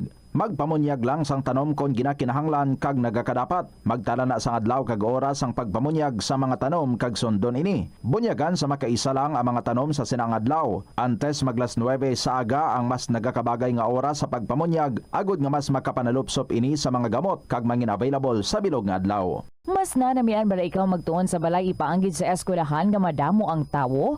Isa ka panugyan para epektibo ang pagtuon sa balay, amo ang pagpangita sa designated area agud nga matiniran kung ikaw nagasulat, nagabasa o kung nag-review. Pwede man nga lamesa sa kusina o kung sa desk sa sang inyong nga balay, pero hindi gid magigda sa imo nga katre samtang nagatuon. Ini bagod nagakatemptar gid ikaw nga magpiyong-piyong, tubtub nga dalayon na ikaw nga matulugan. Siguraduha man nga malimpyo kag organisado ang lugar nga imo ginatun-an. Ini nga pahanumdom ang ginadulong sa imo sang the #1 and most trusted radio network in the country, Bombo Radio Philippines. Basta Radio Bombo! Umpisa sang pandemya nangin mas conscious na ang mga tao sa personal hygiene bilang kabahina sang COVID-19 prevention. Apang magluwas sa COVID-19, madamo pa sang iban nga germs kag virus ang kinahanglan likawan agud indi mag-angkon sang sakit. Yari mga proper hygiene practices nga dapat muhimuon agud maligawan ang nagkalailain nga sahay isang balatian. Insakto nga paghugas sang kamot, pagpaligo adlaw-adlaw, pagpabilin sang good oral hygiene, pagsunod sa cough and colds etiquette. Help is available. Pinaagi sa pag-istorya, paghatag sang suporta, kag direkta nga bulig sa nagakinahanglan, mahimo mo gid nga mapunggan ang suicide kag makasalbar sang kabuhi. Santo sa World Health Organization, ang suicide ang fourth leading cause of death sa mga kabataan nagaedad 15 to 19 anyos. Kung ikaw o kung may kilala nga nagasuprer sa depresyon, mahimo nga mag-contact sa National Center for Mental Health Crisis Hotline sa numero 0966-351-4512. Kung kaisa, bangod sa imo nga kaakig, stress kag disappointment sa kabuhi, nagadesisyon kamo nga wala ninyo ginapalibugan kag ginapadalman. Gani likawi nga maghimo sang desisyon kung ikaw ang akig. Hatagi sang oras ang imong kaugalingon, bangod ang imong first idea ang hindi mo man kon kaisa makabig nga best idea. Makabulig man nga magpangayo sang perspektibo sa ibang nga tawo, ilabi na kun siya ang nagapangatubang man sang kaangay nga sitwasyon sa ilang nga kabuhi. Kung ang desisyon nga imo ginhimo ang wala nangin madalagon, hindi napagbasulon ang kaugalingon. Naga-subscribe bala ikaw sa mga serbisyo nga wala mo man ginagamit. Halimbawa, ang balayran mo na bala para nga makalantaw ikaw sang movies, pero sa tuod lang, wala naman ikaw tiyempo nga maglantaw sini. Hapos lang libatan ang bulanan nga mga subscription sa streaming services kag mobile apps kag wala ka lang nakadipara ma-charge na ini sa imo nga bank account bisan nga wala mo man regular nga ginagamit. I-review gid ang imo nga ginagastuhan sa mga charges kaangay sini kag ikonsiderar man ang pagkanselar sa mga hindi kinahanglanon nga mga subscription agud nga mas magamit mo ang imo kwarta sa mas kinahanglanon nga mga butang. Ini nga pahanumdom ang ginadulong sa imo sang the #1 and most trusted radio network in the country, Bombo Radio Philippines. Basta Radio Bombo! Yari ang mga household level fire safety measures nga dapat tandaan agud makalikaw sa sunog sa balay. Hindi magbutang o kung magtipon sang flammable substance o kung chemical nga makatugas ang sunog sa kusina o kung sa sulod sang balay. Ipalayo man sa mga kabataan ang pospro kag lighters. Patya ang kalayo kag baga matapos ang pagluto sa kusina. Siguraduhon nga wala nagasungaw kag pirmi limpyuhan ang mga kerosene kag gas stoves. Tandaan, ang paglikaw sa sunog sa sulod sang balay, responsibilidad sang bilog nga pamilya. Nakahibalo ka bala nga ang color ang makaapekto sang imo nga modo? Santo sa pagtuon sang American Home Shield, mayara sang correlation ang color kag mood. Kaangay sang pula nga nagapataas ang blood pressure kag heart rate. Apang mas maayo ang duag nga pula kunyara ini sa kusina, bangod mas nagapagana ini sa pagkaon. Ang shades nga blue kag green ang ginaabiso sa mga psychologist nga nagakadapat yara sa sulod sang imo kwarto, bangod ini nagapakalma sa paminsaron sang tawo. Sa pagbugtaw mo sa aga, cold baladayon nga tubig ang imo ginainom? Ay, dali lang, wait a minute. para sa ininit. Suno kay Dr. Deborah Weatherspoon, isa ka advanced practice nurse, mas maayo nga mag-inom sang alabaab nga tubig sa aga. Paathag ni Weatherspoon, iniya nagabulig sa lawas nga magpagwa sang toxins kag naga-improve sang imo blood circulation. Sa mga babayi, ang pag-inom sang alabaab nga tubig ay nagabulig man kung ikaw nagasuprer sang period cramps. Ang tambo o kung bamboo shoots manggaranon sa dietary fiber, low in calories kag power-packed sa essential nutrients. Suno sa pagtuon sang comprehensive reviews in food science and food safety, ang phytosterols kag phytonutrients sa tambo ang ideal sa pagtunaw sang harmful LDL cholesterol sa lawas. Ang antioxidants sa tambo ang essential man sa pagpabaskog sa sulod kag sagwa sang lawas. Suno naman sa pagpanalawsaw sang Journal of Ethnopharmacology, ang bamboo shoots mayara sang anti-inflammatory kag analgesic o kun pain-killing properties. Magtipid sa paggamit. Ito ang Bombo Radio Philippines. Fully digitalized. Numero 1 sa balita, komentaryo, drama at serbisyo publiko. Bombo Radio Philippines. Bombo Radio Philippines. Ang inyong #1 at most trusted radio network in the country. Basta Radio Bombo! Good afternoon, maayong hapon gid sa inyong tanan mga kabombo. Nagapanambalik kita. This is Tita Regine. Welcome sa kahapon lamang program. Manami na kay first phase sang pagbubos sang mabaskog nga udlan. Nagaburbugnaw na ang aton nga palibot. Pero oops, una pa lang gani nga hugna at may mga nagabaha nagali nga mga barangays. Well, I just hope nga tagaan ni attention and then ma-resolve kung ano man ang mga dapat nga himuon dira to avoid this. Anyway, tinaburubugnawan kita, mayo gid kag salamat gid. So welcome everyone.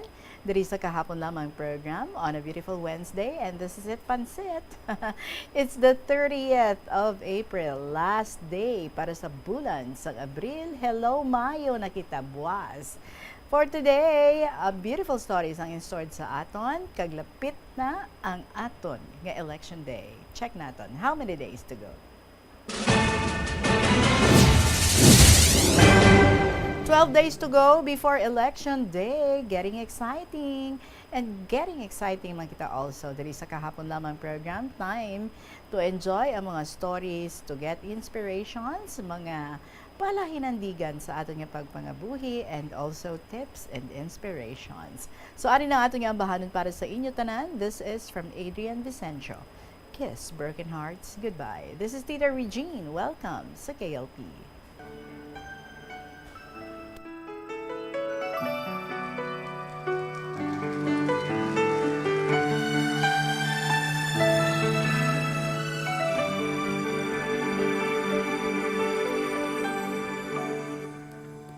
I thought you will forever be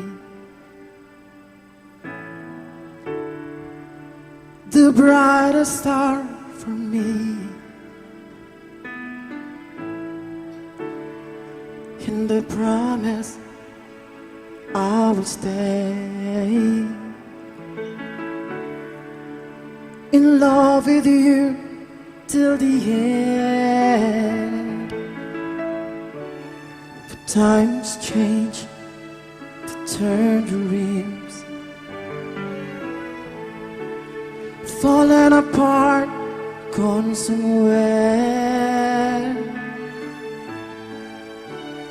I have loved you more than I could. Baby, letting go deeply hurt. Is this goodbye? I hate to say. Be back in his arms. Forget me. As my life goes on, I know I will love someone new someday. I have loved you, needed you, but never made you stay. Loving too much hurts too much. The pain is here in setting free. Is this goodbye? I hate to say. Be back in his arms. Forget me. As my life goes on, I know I will love someone new someday. Kiss broken hearts goodbye. All flame has to die.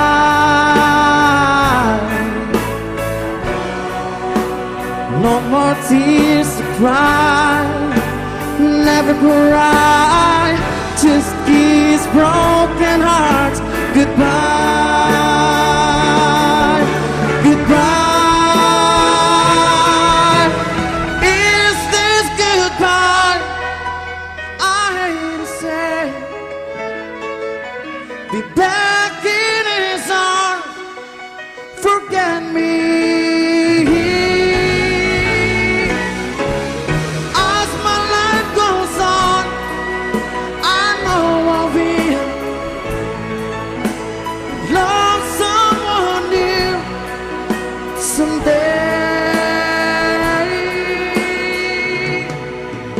Somewhere.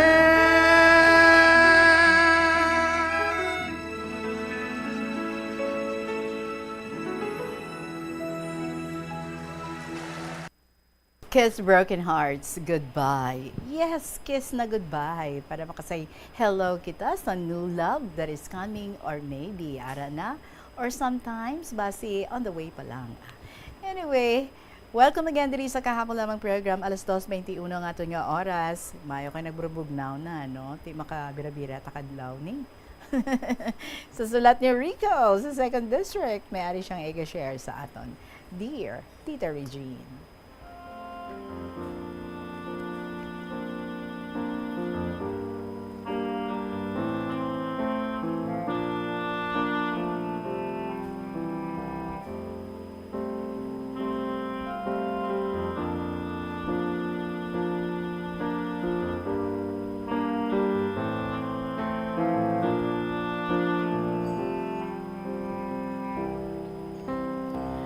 Mayong hapon naman sa imo, tita. Kasi tanang itag palamati isang KLP. Kumusta ka na, tita? Oh, sige. Ako yan nagasakit pang balikawang. Ano, abi, kinatamaan ako siguro tuwad-tuwad sa pag-ukay-ukay sang substrate para sa ako nga vermiculture project sa initan. Di ano pa, daw sobra pa sa senior citizen ang ako nga panglakat subong. Nagabaka-baka style, kay kada pungko ko kag kada tindog, nagasinggit ako, aragay. Tigets ko na, tita. Pangyaan nga nag-aaragoy ang mga 40s and above. Tag may na-learn man ako gali, Tita Regine, nga dapat gali. Sa adlaw-adlaw nga aktibidades naton, dapat naka-proper posture ang aton nga lawas para hindi ma-stress ang ato nga maskulo kag mga joints, kung matigulang pa mga joints.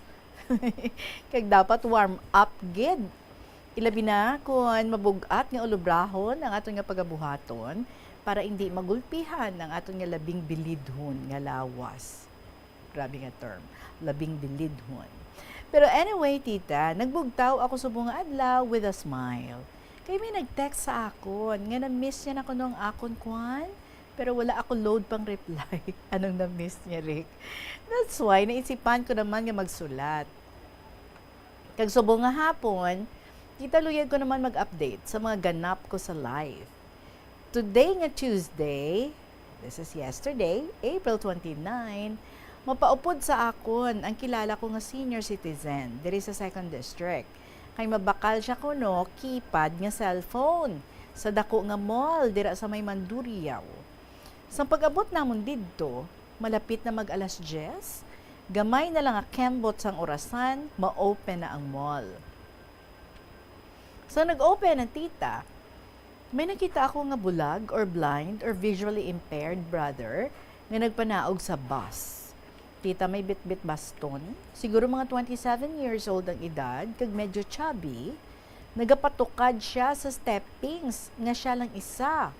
Tapos saling ko sa upod ko nga senior, ay ano man? Wala gid sang may nag-assist sa iya ba?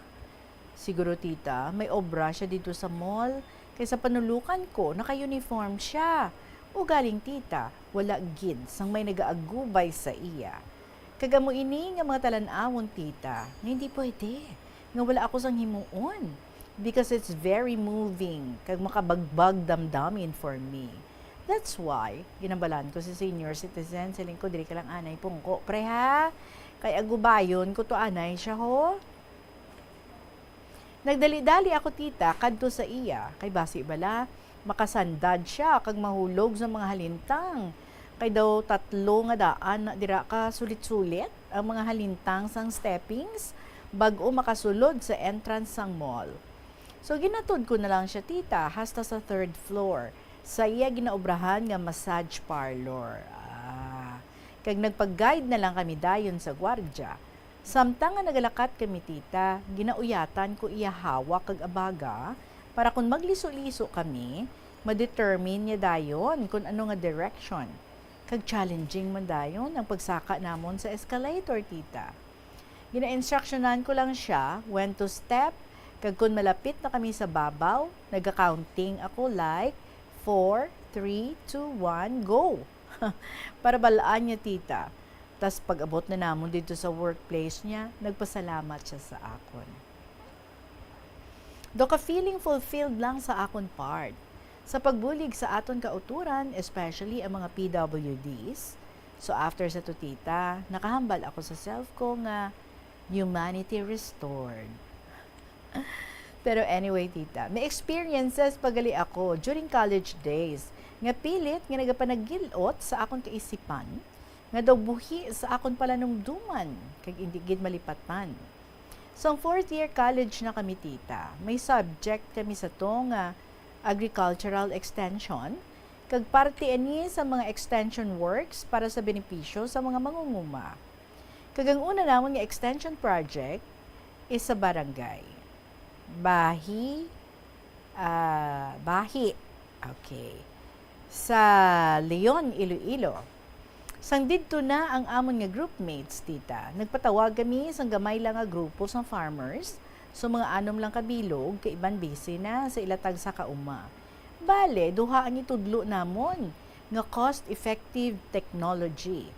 Kaya ang isa nga hindi ko gid malipatan is ang pagtudlo namon sa pag-usar sang liquid manure. Di kitawag nga liquid, tita, basa na basa gid na or fresh from carabao's intestine nga manure. Okay, I can imagine it. As in fresh nga higgo sang carabao. Wet na wet. So nakaabot na sa tunga-tunga ang amon nga discussion. Nagmuno sa amon ang isa ka farmer nga babae nga daw medyo dalaga pa. Nagsiling siya. Samtang nagatulok sa amon mga flyers, siling niya, wait lang gid. Ma'am, sir. Doon nakita ko diri sa inyo flyers nga ginalugay sang tawo ang fresh manure gamit ang ialima. Kag nagtulokay kami sang amon nga groupmates, tita. Kag everyone is quiet. Tapos nagsiling ako nga, ina ma'am, at ilugay yun naton eh. So ako na lang naglugay, tita, sang fresh manure gamit ang akong alima. Sorry gida sa mga naga-lunch pa dar maybe, naga-snacks na subong. Kag nag-focus gid sila tanan sa akon nga maging reaction, tita. Pero gin poker face ko na lang, tita. I'm very serious. Kag career ko gid ang ginahimo ko, but deep inside my mind, nagasyagit ako. Ew, yaki, nakakadiri. Namasuka man ako tani, tita. Pero ginkaya ko na lang, samtang nga ginabahulay sang balhas. After sa to, tita, naghugas ako sang akong kamot, kaya di gid madula ang baho sang higko sang karbaw dire. Siguro, tita, sa papauli na namon, ako lang ang ginalinibak nila, ang ginakadlawan. Kay college na ako, pero irin tuon maghihapon. Kag daw hindi gid malahog. Ano abi tita, kay tama gid sa akon, kay inosente, sa ginatawag nga hinaras-haras. Tigalahog lang siya sa to siguro, tita. Kaya alam mo naman, ang mga batang 90s, mga kalog. So after sa to, tita, ang next group naman namon is ang pag-profile. Next group project. Amo ang pag-profile sang at least 5 farmers sa Bucari, Leon. Kag napamangkot kami dayon kay kapitan kag sa mga natives didto kung sa diin nagalin ang pangalan sang ila barangay nga Bucari. Nga naghalin gali kuno sa tinaga nga Bukadi, as in bukadan or ukayan. So amo ni tita ang amon nga gin-dramatize. Nagsuggest ang amon leader nga i-dramatize ini sa isa ka islet sa suba sang Leon. Kag videohan namon. Sa mga 1 p.m., dito na kami sa higad sang suba. Kilala nila ang nag-ooperate sang backhoe dito. That's why, nagsakay na lang kami pakado sa islet nga 13 meters away sa higad sang suba. Tagatuhod man lang ang tubig, pero tita kay hadlok mabasa, nagsakay na lang kami para makatabok. Tapos nag-dramatize kami. Nagsiling ang Espanyol sa tumandok.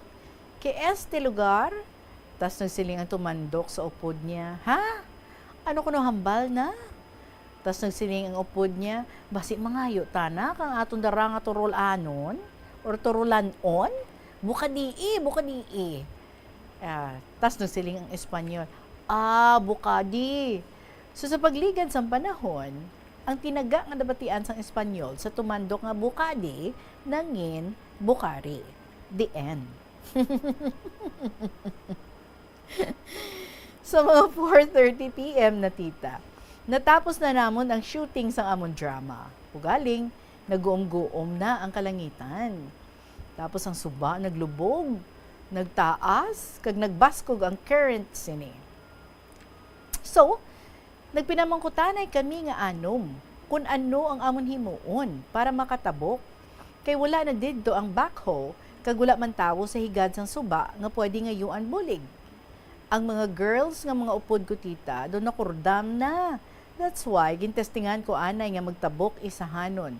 Kung kaya ko, bit-bit ko ang kararaw nga props namon. Baskog na ang current tita, kag pag-abot ko sa tunga-tunga. Dumabalik ako, kay daw anuron ako sini. Tagapusod ko na ang tubig.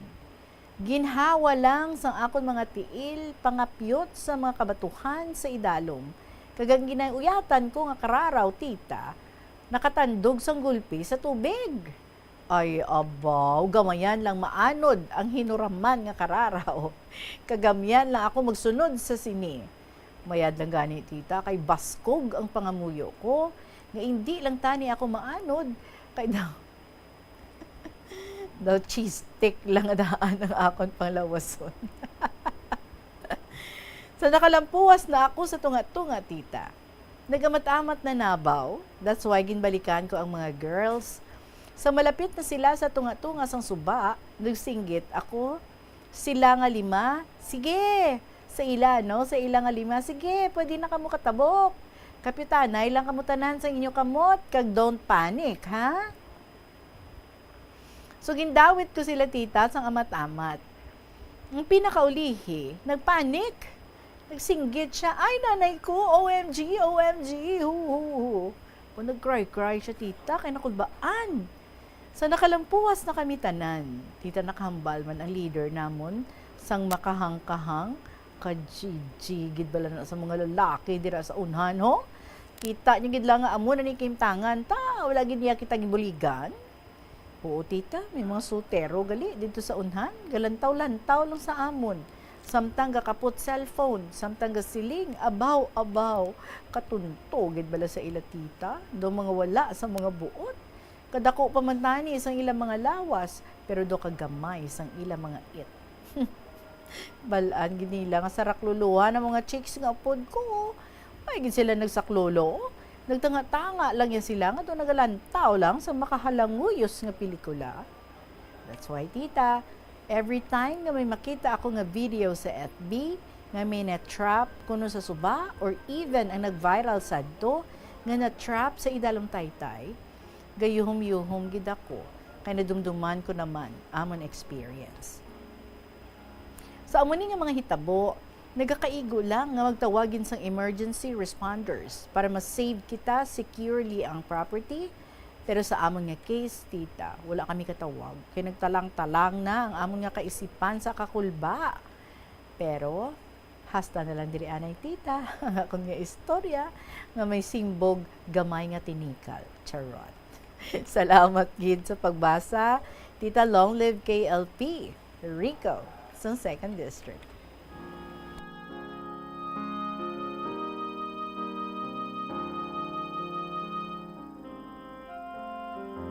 Rick, may mga charot ka pag nalalaman. Tinatestingan gito no? Bisan daw cheese sticks lang ang cheese stick lang ang lawas pero na-carry mo ang magtabok ha, babaskog ang current. Tiyan mo na ba na no? May mga naga-video dahil sa tong controversial tong imbis nga manawag sang help para nga mabuligan ang mga na-trap. Di mas nag-video pa yan. No? Well, anyway, so that's one experience you had sang college ikaw. Kanami gid man no, balik-balikan. Iyo, kadiri gito yarik. Nagpadala-dala ka gito yan, dapat lugayon sang kamot, ang amoto. Although ti all grass malanang ilang ginakaon, di ba? Ang mga ginakaon sa mga karabaw ya, di ba? Mumalang na iya. Anyway, diri gyapon nino kati may smell. Thank you so much gid sa imo, Rick, and keep on sending your stories diri sa Kahapon Lamang program. Thank you again. Nga pa-smile man na naman kami, gid palamho, gid pakadlaw sa imong nga istorya. Magapanubalik ang KLP pagkatapos lang sa pila ka mga importante nga mga pahibalo. Mga kabombo nga motorista, yari ang mga pamaagi agud makatipid ka sa gatong. Ipasiguro nga yara permi sa maayong nga kondisyon ang imo salakyan. Check yara ang imo nga goma kag siguraduha nga yara sa husto nga tire pressure. Likawan nga naka-idle ang makina sang imo salakyan bangod nagakonsumo ini sang gatong. Buksi ang bintana sang imo salakyan kag magamit lamang sang aircon kung kinahanglan. Kag pagkamaayuha nga mag-commute na lang o kung maglakat-lakat kung malapit man lang ang imo kadtuan. Likawan ang aggressive driving kag padalaga na ang imo salakyan sa husto lamang nga katasigon. Hindi lamang sa jeans o kuntugas ng katigulangon ang rason sa hair loss o kung pagkaunot sang buhok. Natukiban sang health expert sa South Korea nga ang hair loss ang tuga sang environmental factors. Sa bugos nga kalibutan, nagalabot sa 4.2 million ang nagakapatay bangod sa outdoor air pollution suno sa World Health Organization. Mas sobra 90% sang populasyon sa kalibutan ang nagaistar sa populated areas sa diin ang heart attacks, aggravated asthma, irregular heartbeat kag poorer lung function ang pila lamang sa epekto sang air pollution. Hindi pagpakanabuа ang piso-piso mo nga natipon. Bisan madugay magdamo, iniamo ang mahimo nga emergency fund sa tion nga tuman mo na kakinahanglanon ng kwarta. Story is from Sorrow's mother sa La Paz, Ever Dearest, Tita Regine.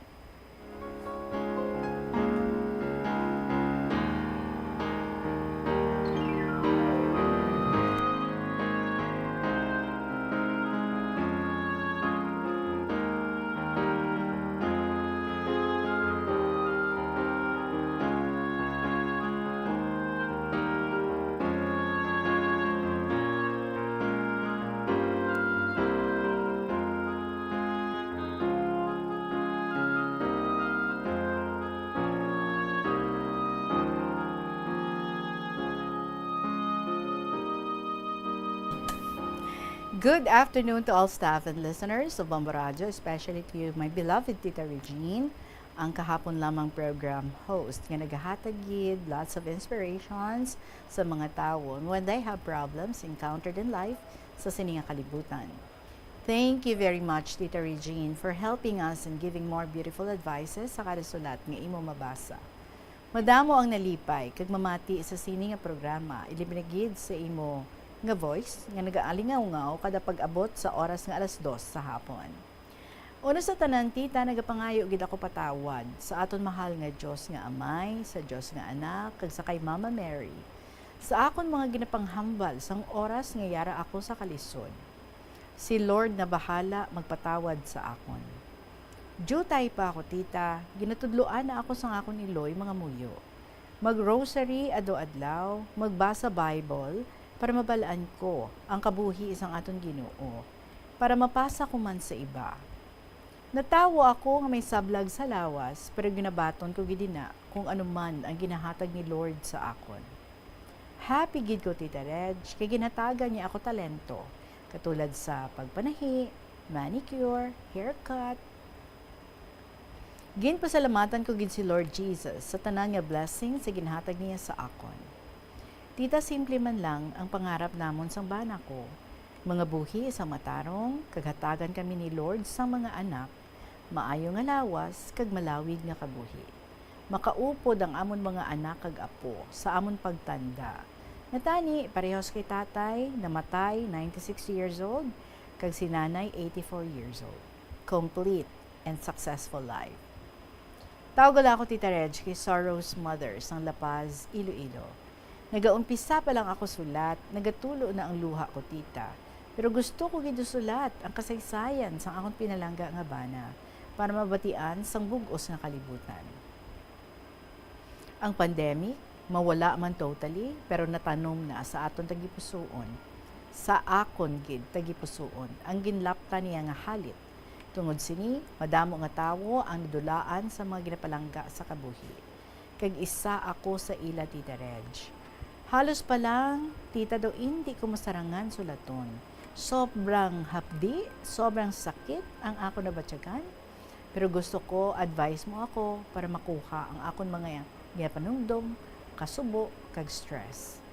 Makaya ko pa kaya ibalik ang buhay ko na puno ng life or energy, kag full of prayers. Tita Regine, works ang bana ko, cook. Pag abot sang COVID-19, nag-untat na kami luto, kay may karinderya kami, kagun hapon, naga-barbecue. Kaya mga tawo, hindi na nagagwa sa balay nila. Sa February 18, 2020, nagumpisa siya drive. Naging tricycle driver na siya until 2021. Sa July 6, 2021, naghambal siya sa akon, malain pa matsyag niya, nahapo, kag medyo nagaubo. Kinabalan ko siya, nga mapahuway anay drive. Ang bana ko, tita, nagapati sa luya. Tinagpaluya anay siya bago magpa-check up sa doktor. Results ng luya, may salaguron daw siya nga hindi makita. Hambal sa manugluya, mag-offer kami pagkaon sa altar kada alas 6 sa hapon, pero wala man alibyo. Gindala ko siya sa doktor. Tita Reg, ginresitahan kami. Okay siya for 7 days medication. After 7 days, amuman gihapon bamatsyag niya, nahapo kag ginaubo.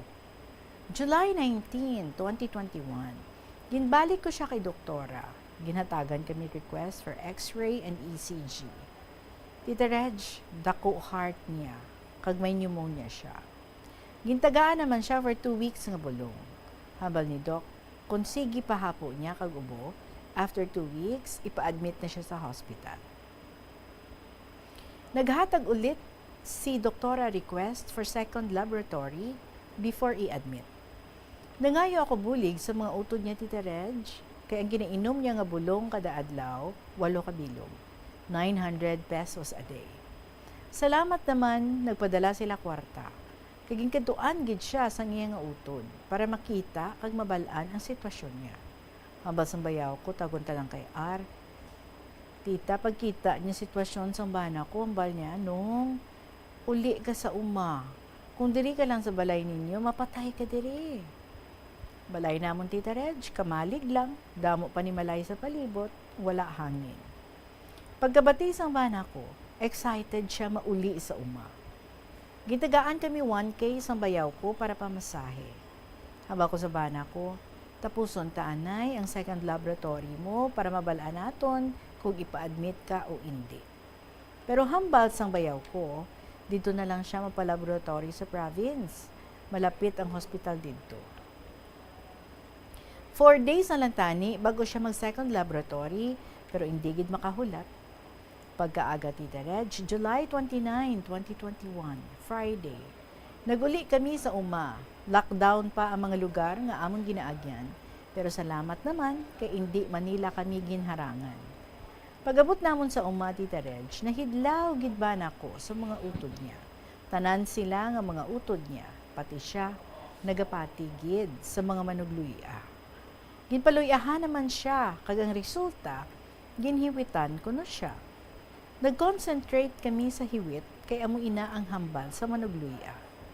Hindi ako magpati, tita, kay ang bana ko mabuot, wala kontra. Bisan hindi pa gani kami makakaon sa ginaluto niya nga sudan, unahon gid niya hatag ang mga abyan namon. Ang situation sa bana ko, Tita Reg, 4 na kutsara na lang makaon niya, kag serbi tubig, kag bulong, halin sa manugluya. Tapos nagagwa, mga balhas niya. Kada 10 minutes, ginasunod ko lang pahid, kag pailis sang t-shirt niya. Mahiga siya konti, dugay-dugay mabangon. Yuko na lang sa bangko, obra niya, nagapang-alay mga butko niya. Do hindi maintindihan, mga nabatsyag niya. Ibalik ko tani sa Iloilo, pero lockdown. Istrikto ang mga nagabantay sa mga alagyan. Tapos naisip ko, basta hindi na kami pagbatunon sa klinik, hay ginahapo na siya. Prayer na lang ang ginahimo ko, tita. Pag-abot sang August 2, 2021, schedule niya sa laboratory. Ang klinik na dalhan namon sa iya, nag-close. Pulo kuno ka pasyente ang gin-COVID. Isa ang napatay, pati doctor gin-quarantine. Ang hospital, damo man pasyente, puro positive sa COVID. Why na lang naman gindala sa hospital? Kita kay basi mo COVID man ang result niya. Adlaw-adlaw nag-concentrate kami painom sang bulong para sa hiwit. Hay, Tita Reg, wala na ako peace of mind.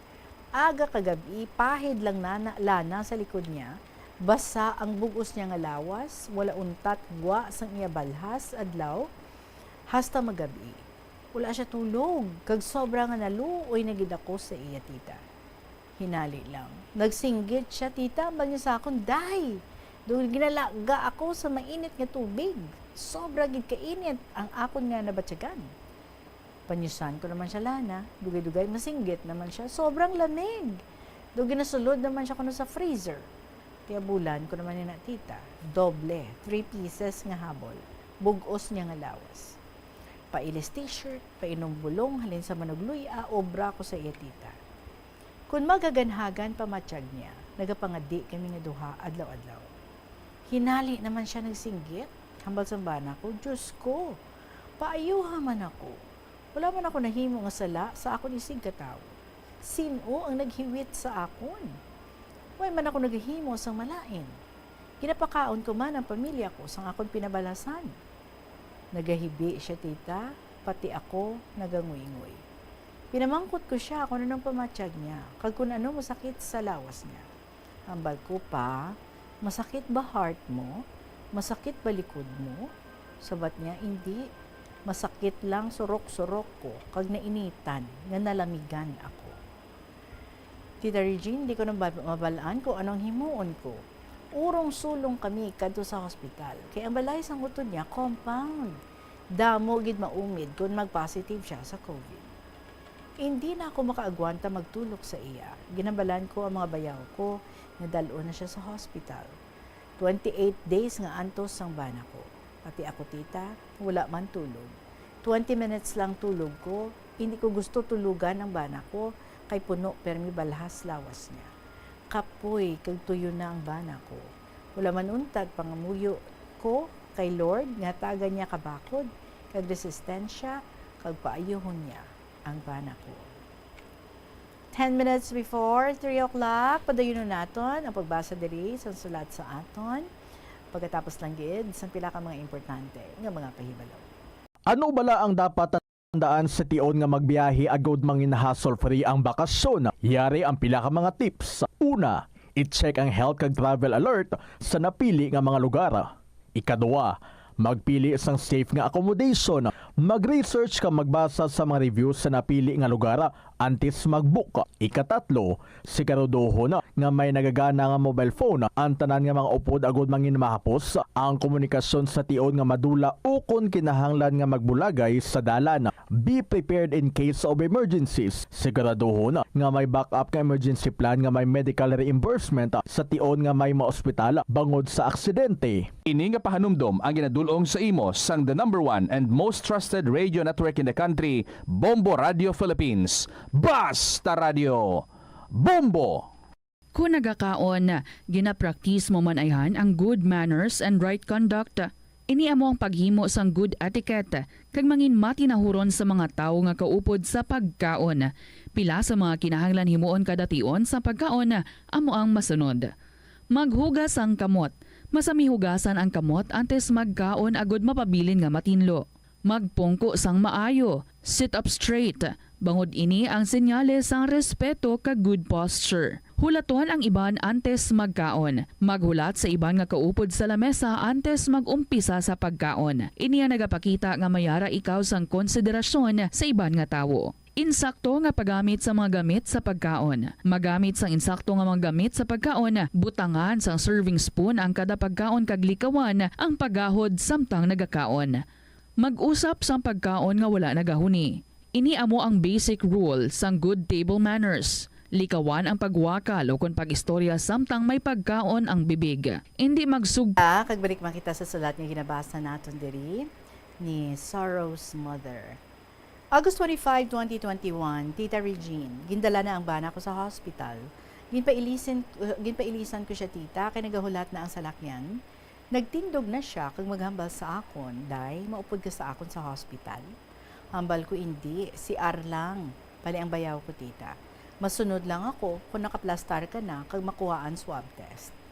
Sa malakat na siya tita Reg, nagtindog siya, kag ginalukan ko siya, kag nagyuhom siya sa akon. Hindi na siya makalakat tita, nga siya lang. Ginagubay siya sando ako kabayaw, kag dalun sa salakyan.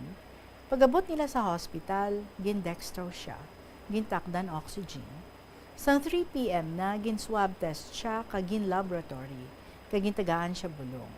1 injection 3 times a day. Tita Reg, results ng swab test niya negative sa COVID. August 25 siya gin-confine sa hospital. August 26, gin-forward sang bayaw ko ang video na nagapungko siya sa kama, wala na oxygen, kaya nagainom siya sang energy drink. Nabatian ko pa igham niya, matunog. Nalipay ako, kaya nakapungko na siya. Sa August 27, mga 12 a.m., hindi ako makatulog. Sige lang pangamuyo ko, nga paayuhon siya ni Lord. Sang 4 a.m. na, nag-video call bayaw ko.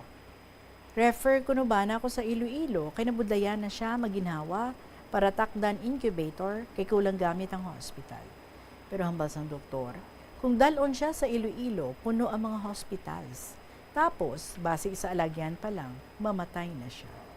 Nung malipong ako Tita Reg, tapos kung hindi siya madala sa Iloilo, masign ng bayaw ko waiver na kung ano matabo sa iya, wala sila sa labton.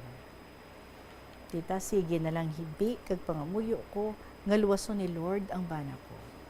Sang 9:40 a.m., nag-call naman bayaw ko sa isa ko kabayaw, tagunta ng kay M. Wala na daw si manong niya. Nakita ko gid sa video ang lawas ng bana ko. Flat na sa kama. Wala na kabuhi. Nalipong ako tita. Sa maumpawa na ako, nagsigi ako singgit, nabuhi siya. Hindi siya patay. Doon nasakaan hangin ulo ko. Sagad ko hampak ang lamesa, dugay-dugay, nalipong naman ako tita. Sangdalo na bana ko sa funeral, naghambal ang doktor, sulito ng swab test. Kaya hindi sila magpati nga negative siya sa COVID. Bisan pila pa nila suliton test tita, result negative sa COVID-19 nga virus. Kay kung COVID positive, nagahulat na ang buho, kag ginapilak na lang ang mga tao nga positive, kag ginabackhoe. Cause of death sa bana ko tita, acute respiratory failure to CAP-MR severe, high risk siya sa plema. Do hindi ako magpati tita nga sa 46 days nga batsyag niya, amugi din na kalala ang sakit niya. Hindi ko mabaton nga mapatay siya. 1 month and 16 days ang bantay ko sa iya. Biglaan lang, nawala siya sa kabuhi ko. 3 days lang siya sa hospital. Grabe man antos niya.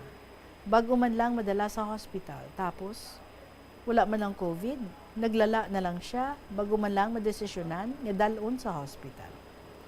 Grabe man tani resistensya niya. Na-stress guro is siya, no? Sa adlaw-adlaw nga isip sa hiwit. Kag sa sobrang apulaw ko sa iya, na-black out gid sa isip ko, Tita Reg. Ginabasol ko, kaugalingon ko, halin sang una, kung sino magmasakit. 3 days pa lang batsyag nila, naghahambal na ako dalon dayon sa doktor. Kaya kabuhi naton, isa lang, aton tipigan. Damo na buligan ko nga nag-ayo, tita, mga relatives ko. Pero sa personal ko nga kabuhi, sa bana ko, wala man lang ako sang may nahimo. Pagbalik sang bana ko sa balay sang bayaw ko, tita, nasulod na siya sa lungon. Pagsug-alaw ko sa iya, nakita ko ang guya niya. Naglain pa matsyag ko. Nalipong ako. Kagbuhay maumpawan. Ginadvise ako sa bayaw ko. Bal niya, masakit sa imo, masakit man sa amon. Wala na siya, ato na lang batunon. Nagahibi na lang ako, tita, pero hindi ko gid mabaton. Hasta nalubong ang bana ko, wala unta tangis ko. Tita Reg, duha lang anak namon, ang isa sa Manila, hindi makauli, kay grabe gid restrictions ang time nga ato. Damo lockdown, wala siya mahimo. Sige na lang hibi niya. Gusto gid tani niya makita si papa niya. Tita Reg, after nalubong ang bana ko, hindi na ako makahibalo mga muyo. Sobrang hopeless ako. Kada tulog ko sa altar, wala na ako gana mga muyo. Magrosaryo. Nawala na energy ko. Kaysang buhi pa bana ko, tita. Adlaw-adlaw bago siya maglakat, mag-drive, nagrosaryo kami sina mga 4 a.m. Aba ko, Diyos ko, guide mo bana ko, ilikaw mo siya sa mga katalagman, sa mga dalanon. Hindi siya, Lord, pagpabayi. Hatagi siya, kami, more good health. Thank you very much, Lord, sa mga blessings mo sa adlaw-adlaw nga tanan. Sa mapatay na bana ko, tita, ginistorya ko si Lord, ambal ko. Diyos ko, di na ako nagkulang. Palangga ako ikaw, hindi makumpleto adlaw ko, kung hindi ako makapangamuyo sa imo. Diyos ko, nga hindi mo gid ako ginpamatian, singin pangamuyo ko sa imo nga bulig. Ginkuha mo gid siya sa akon. Balaan ko man, Lord, umalagi lang kami diri sa kalibutan. 50 years old pa lang siya, tani Lord, bisan 2 years or more pa. Gindugang mo man anay kabuhi niya. Ang samtang nagahibi ako sinatita. Siling ko ginkuha mo gid siya, Lord. Balaan ko man nga ikaw naghatag sa amon kabuhi, kag ikaw man ang magakuha sini. Pero Lord, wala man na imposible sa imo, di bala? You are powerful. O Diyos ko, kung pwede, buhion mo kag ibalik sa ako ng bana ko. Reg, presensya ka na sa mga ginasulat ko sa imo. Hindi gid mapunggan ang feelings ko until now. Stressed ako, especially sadto. Tiyambas ang anak ko sadto, ma, para na lang sa amon, magpakabakod ka. Isipon mo na lang, nagbakasyon lang si Papa. Magkakita ay pa ka mo, ma. Tiyambas ko sa anak ko, tita. Hunak, expected ko, babalik pa talaga si Papa mo sa atin. Makikita ko siya, nagayuhong, nagatindog sa pertahan naton. Ay, hambal sa hinablos yung army. Kung ang pandemic, tawo lang, ubuson niya kunububo ang 12 magazine sa virus para makabalos mo lang si uncle niya. Kaya di parang ginisang bana ko, ining hinablos ko, tita. So, do ka budlay, gid, no? Kung paano na lang kami sa mga anak ko, nagabalik-balik sa isip ko, ano gid bala ang ikinamatay sa bana ko. Abong mo, tita, masakit isipon nga wala na siya. Siya ang mga paa ko. Ako ang baba niya. Kaya hindi makaibalo mag-istorya sa iba niya mga tao. Budlay man, tita, mga mabuot, pinakukuha dayo ni Lord. Tita Regine, malawig na gid ining akong sulat. Sensya na, gusto ko lang gid mabatian sang bugos ng kalibutan ang kasaysayan sa bana ko. Sa pandemic siya namatay o sa hiwit. Diin man sa duwa, tita, ang ginapatihan gid niya nga among nagutas ang kabuhi niya. Tita Reg, nanugon gid ako sa bana ko. Damo na balaan nga mga abilidad. Cooking, driving, pintura, carpenter, ayos ilaw, maalaga, faithful, and mapagmahal. So amo ni tita nga hindi ko gid siya makalimutan, lalo na sa pag-alaga at pagmamahal kag katampad niya sa akon. Kag sa akon bana, kung sa diin ka man subong, patawara ako, nga sa last minute mo, wala ako sa tupad mo. Kami sa mga anak mo. Ikaw na magbantay sa mga anak mo kag mga apo. Ulaton mo ako pa. Salamat sa 25 years and 4 months na pagmamahal, pag-alaga mo sa akon, sa amo ng mga anak mo. I miss you pa and I love you so much. Hindi ko gid mabaton nga wala ka na. Pabaon ko sa imo pa, luha kag paghigugma. Sa katapusan, Tita Reg, nagapasalamat gid ako sa bulig sa mga kabayawan ko, kag nagapalangga sila sa utod nila, kag sa iya pa kaisa kag katiyaan, nga ginatagan gid nila sang maayong nga lubong si manong nila. Especially kay H, kay A, kay M and R, nga natigayon ng tanan, kag madala siya sa katapusan sang iya halantungan. So until here na lang, Tita Reg, tani hindi ka nakapoy basa sa ning ako napakalawig nga sulat. Madamo gid nga salamat, and may the Lord bless you always and stay safe. Truly yours, Sorrow's Mother. Una gid, Sorrow's Mother, dapat you should stop blaming yourself. Do not be guilty nga wala ka sa iya tupad sa nabugtuan siya sang ginhawa. Sigurado na intindihan niya ang sitwasyon. You are right, ang aton kabuhi wala sa aton mga kamot. Kung ano man ang pagbuot sang Ginoo, batuno naton sang hungod. Sa mga tion nga hindi kita kabalo, kung ano masunod nga matabo, padayon lang kita sa pagsalig sa iya nga maayo ang iya mga plano para sa aton. Ningin maayo ang inyong relasyon sa imong nga bana sang buhi pa siya, kag this is already a big blessing halin sa Dios. Sa ara siya sa inyo balay, wala ka nagkulang sang pulaw bugtaw sa iya, napabatsyag mo ang imong care and concern sa iya, nabalaan to gid niya, kung ano mo siya kapalangga, kag kung pwede pa lang, hindi mo gid luyag, nga wala ka sa iya luyo, ilabir gid sa tong tiyempo, nga gindala na siya sa hospital. So believe, nga from your end, wala ikaw sang pagkulang, ginhimo mo ang tanan nga pag-atipan sa iya, apang ang sitwasyon, amo ang naging rason, nga hindi mo siya tayuyon, nga matiniran, tubtob na bugtuan siya sa iyang ginhawa. I understand you, nga ang masakit gid sa tanan, nga wala ninyo gid, nahibaluan, kung ano gid man bala, ang tunay nga rason sa iya kamatayon, COVID o konhiwit. Abang siguro, bangod wala na siya, batunon mo na lang, nga nagpauli na siya, nagpahuway na siya. He is home with our Lord, and He would be happy to see you, trying to move on sa imong kabuhi. Kung makita niya nga nagatangis ka sa gihapon, hindi niya gid iniiga kalipay. So go back to your prayerful life and entrust everything to God. Hugta ang imong pagtuo kag patihi. Nga ang tanan nga natabo is meant to happen, and everything is seen by the Lord. Ang iya lang ginapangayo nga hindi ka magbuya sa imong pagtuo, kag buguson mo pagid ang imong pagsalig sa iya, nga hindi ka niya pagpabayaan, kaupod sa imong mga mahal sa kabuhi. Salig kita gihapon sa mga maayo nga plano niya para sa atong tanan. Thank you so much, kids, sa imo, Sorrow's Mother. Oras naton, it's now 2 minutes after 3 o'clock. Mga kabombo, sa inyo naman yung mga istorya dira, I'm sure may ara gid, pwede na nga ma-email sa bombo_iloilo@bomboradio.info or isulat nyo lang kag ipadala. Sa kahapon lamang program, DYFM, Bombo Radio Iloilo, Sky City Tower, Mapa Street, Iloilo City. Magasunod na ang mga paborito niyo naman, yung mga dramas kada hapon, si Tuyang Ermitanya after sang KLP, pagasundan sa Provincial Jail, and then ang Dear Diary. So see you again tomorrow. Madaming salamat sa inyo tanan sa gihapon. Ini inyo alagad si Tita Regine para sa kahapon lamang program. Good afternoon and God bless.